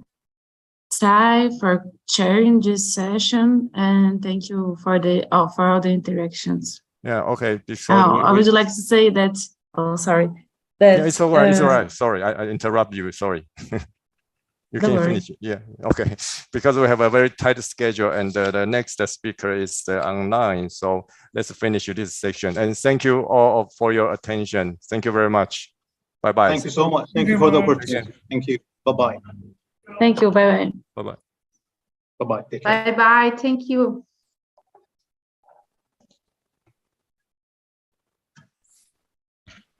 Thank you for the speaker from Iran. Thank you. Thank you, Professor Tai and Dr. Dalbello, and all the panelists and participants. You have brought this workshop to another successful conclusion. Right now, at this time, the 8th International Workshop on UI GreenMetrics World University Rankings has come to an end. For these 2 days, we have had all these exciting discussions and sharing. And the mission on sustainability goes on.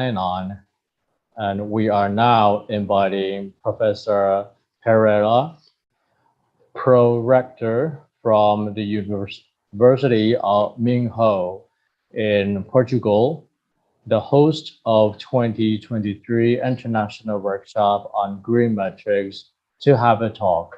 Let's welcome Professor Pereira.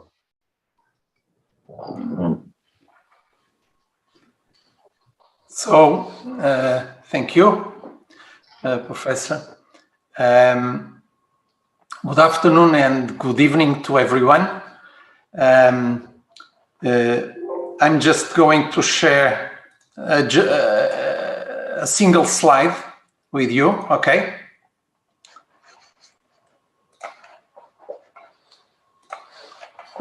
Are you watching it now? Yes. Yes? Okay. Yep. Thank you. All clear. Thank you. Yes. Yes. Okay. So, my name is Guilherme Pereira. I'm Pro-Rector of the University of Minho, Portugal. I should share with you that the University of Minho and our rector are very honored to assume the organization and hosting of the International GreenMetric Workshop 2023. The University of Minho is a young university, 48 years old, located in the north of Portugal, with 3 campi in 2 cities, Braga and Guimarães. We see ourselves as a comprehensive university, covering a wide range of scientific areas. We have 12 faculties or institutes: engineering, economics and management, sciences, medicine, nursing, law, architecture, education, social sciences, arts and humanities, psychology, biomimetics, biomaterials, and biodegradables. Despite being a comprehensive university, the engineering school corresponds roughly to 1/3 of the whole university, and together with School of Sciences, they both represent roughly 50% of the whole university. So, despite being a comprehensive university, we have science and technology important role playing within our university. We have 20,000 students, 20,000 students, 10% of them are PhD students, 14% of them are international students. Our staff community includes 1,700 teachers and researchers and 700 technical and administrative staff. We offer 200 living degree programs and 100 of non-degree programs in cooperation with university partners. We have 31 research centers. 70% of them are evaluated as very good or excellent by international evaluation panels, which means that around 90% of our researchers work within very good or excellent research centers. We have 600 ongoing research or research development and innovation projects corresponding to a total budget of 165 million euros. We have reached already 12 European Research Council grants, which is the most relevant European research recognition. For the last 6 years, the University of Minho has been rated in the top 500 Shanghai ranking. And as far as the GreenMetric ranking is concerned, Minho has been rated 88 worldwide and first in Portugal. So this is the context where we are very pleased to invite you all to come and visit us in 2023 and participate in the International GreenMetric Workshop 2023. For the next couple of months, we'll be working with Professor Riri and her staff. And as far as we get the details about 2023 edition of this international workshop, we will be sharing with you. Please be aware. Thank you very much for your attention. Thank you, Professor Pereira. Ladies and gentlemen, the 8th International Workshop on UI GreenMetric World University Rankings has come to an end. Let us invite Dr. Jinlong Zhang, the President of National Pingtung University of Science and Technology, to give a closing remarks. Let's welcome Dr. Jinlong Zhang. Thank you.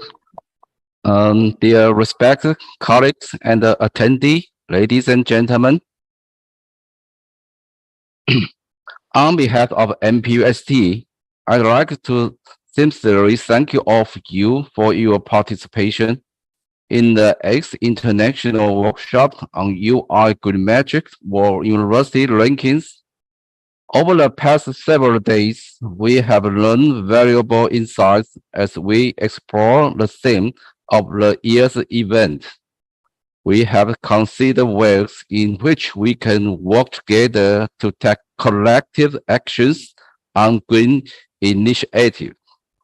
We have shared our thoughts about ways in which we can transform sustainable university as we move ahead. And we have developed a clear picture of what our cooperation can look like as we enter a post-pandemic era. Although our meeting this year has come to a close, our cooperation will continue, and this great vision and mission set forth by the UI GreenMetric World University Rankings, we carry on as we all work together towards a better future. Once again, I'd like to thank all of you for your contributions, and we look forward to learning about many more of your positive results on sustainability in the next IWGM in Portugal. Thank you. Thank you, President Zhang. Following up, we are inviting Professor Riri, Chairperson of UI GreenMetric World University Rankings, to give a closing remarks. Let's welcome Professor Riri. Thank you, Professor Lee. Good evening, everyone. we come into the conclusion that our meeting are very fruitful, and I'm so happy that we've seen sort of arrangement that a new arrangement in which we can see again your videos, your prepared paper, and in parallel we can learn so many things, so many new things, and also we can meet our friends from all over the world today and yesterday and the day before, in which it's giving us new experience in which we can use our time in a very effective and efficient manner. And also you can enjoy the video presentation and the full paper of all the participants in the our website. And also later on we will work together with NPUST also to work on the publication, hopefully this year, just like the time in Universitas Diponegoro in Semarang. We will support NPUST will support us to put that into an index journal. Ladies and gentlemen, university leaders, rectors, first I would really thank Professor Chang. Thank you so much, Professor Chang. We are delighted. We hope that we are in this beautiful environment and setting. I know that you and Professor Tai already arranged many visits to many Sun Moon Lake and different places in your country that will inspire many people. But we never know. This is what happens. We never know tomorrow or the day after tomorrow. We never know the future of our economic now, having the problem with the war and problems surrounding us. But I'm sure that being together like this makes us happy, and know that we have so many friends working towards the better environment in our university, and that will trigger many more participation of worldwide community, academic community, and also all the best practices that you have shown with us today will come into reality in our greener cities and greener society. Ladies and gentlemen, and fellow university leaders and rectors and vice rectors, from this year, actually, UI GreenMetric already introduced something what we call Green City Metric, and we are testing it now in Indonesia to measure how the same, almost similar measurement to a larger community, which is a city, in which we would like also to see the impact just like now, in which we can share, we know that the purpose of this is collaboration. So we hope that we can help by 2030, more of our participation will come into the reality in which we will achieve the Sustainable Development Goals. So we will pass through this difficult time, all this pandemic situation, and we will recover better, recover stronger, and together. Once again, I would like to thank all the participants, particularly our national coordinators who have been willing to be the moderator, and also all your participation. Thank you so much. And it feels like from year to year, even though this is the 8th meeting, but we always learn new things, and it will give us new inspiration to innovate in our university. Once again, thank you so much. And I look forward for your submission by the end of next month, 31st of October. And we will work together for other achievement in which we will also cover. Some university are also trying to do their tree rating services, and which might be another extra work for you, but I'm sure that it will be something that you will enjoy. Thank you so much, Professor Chang and all team, Vincent and all everyone. And also for Professor Guilherme Pereira from Domino University in Portugal. Hopefully, finger crossed, next year we will meet in Portugal. Thank you once again. Good night, everyone. Have a safe and have a wonderful rest together. Good night, good evening from Jakarta, Indonesia. Thank you, Professor Riri. Here now, with your wonderful cooperation and participation, the 8th International Workshop on UI GreenMetric World University Rankings is now closed. Next year, I hope we will be seeing each other in person in Portugal in 2023. Wishing all the best. Goodbye, everyone. Thank you. Thank you very much for everything. Thank you, Professor Chang, Professor Tan. Thank you very much. Thank you. Thank you Professor very Riri, much to the and you are organizers. GreenMetric University. Thank you, Professor Thank Riri. you. Bye. Thank you. Thank you. Thank you very much. Thank Goodbye. you very much, everyone. Thanks a lot Have a to great everyone. day. Thank you very much.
Recording stopped.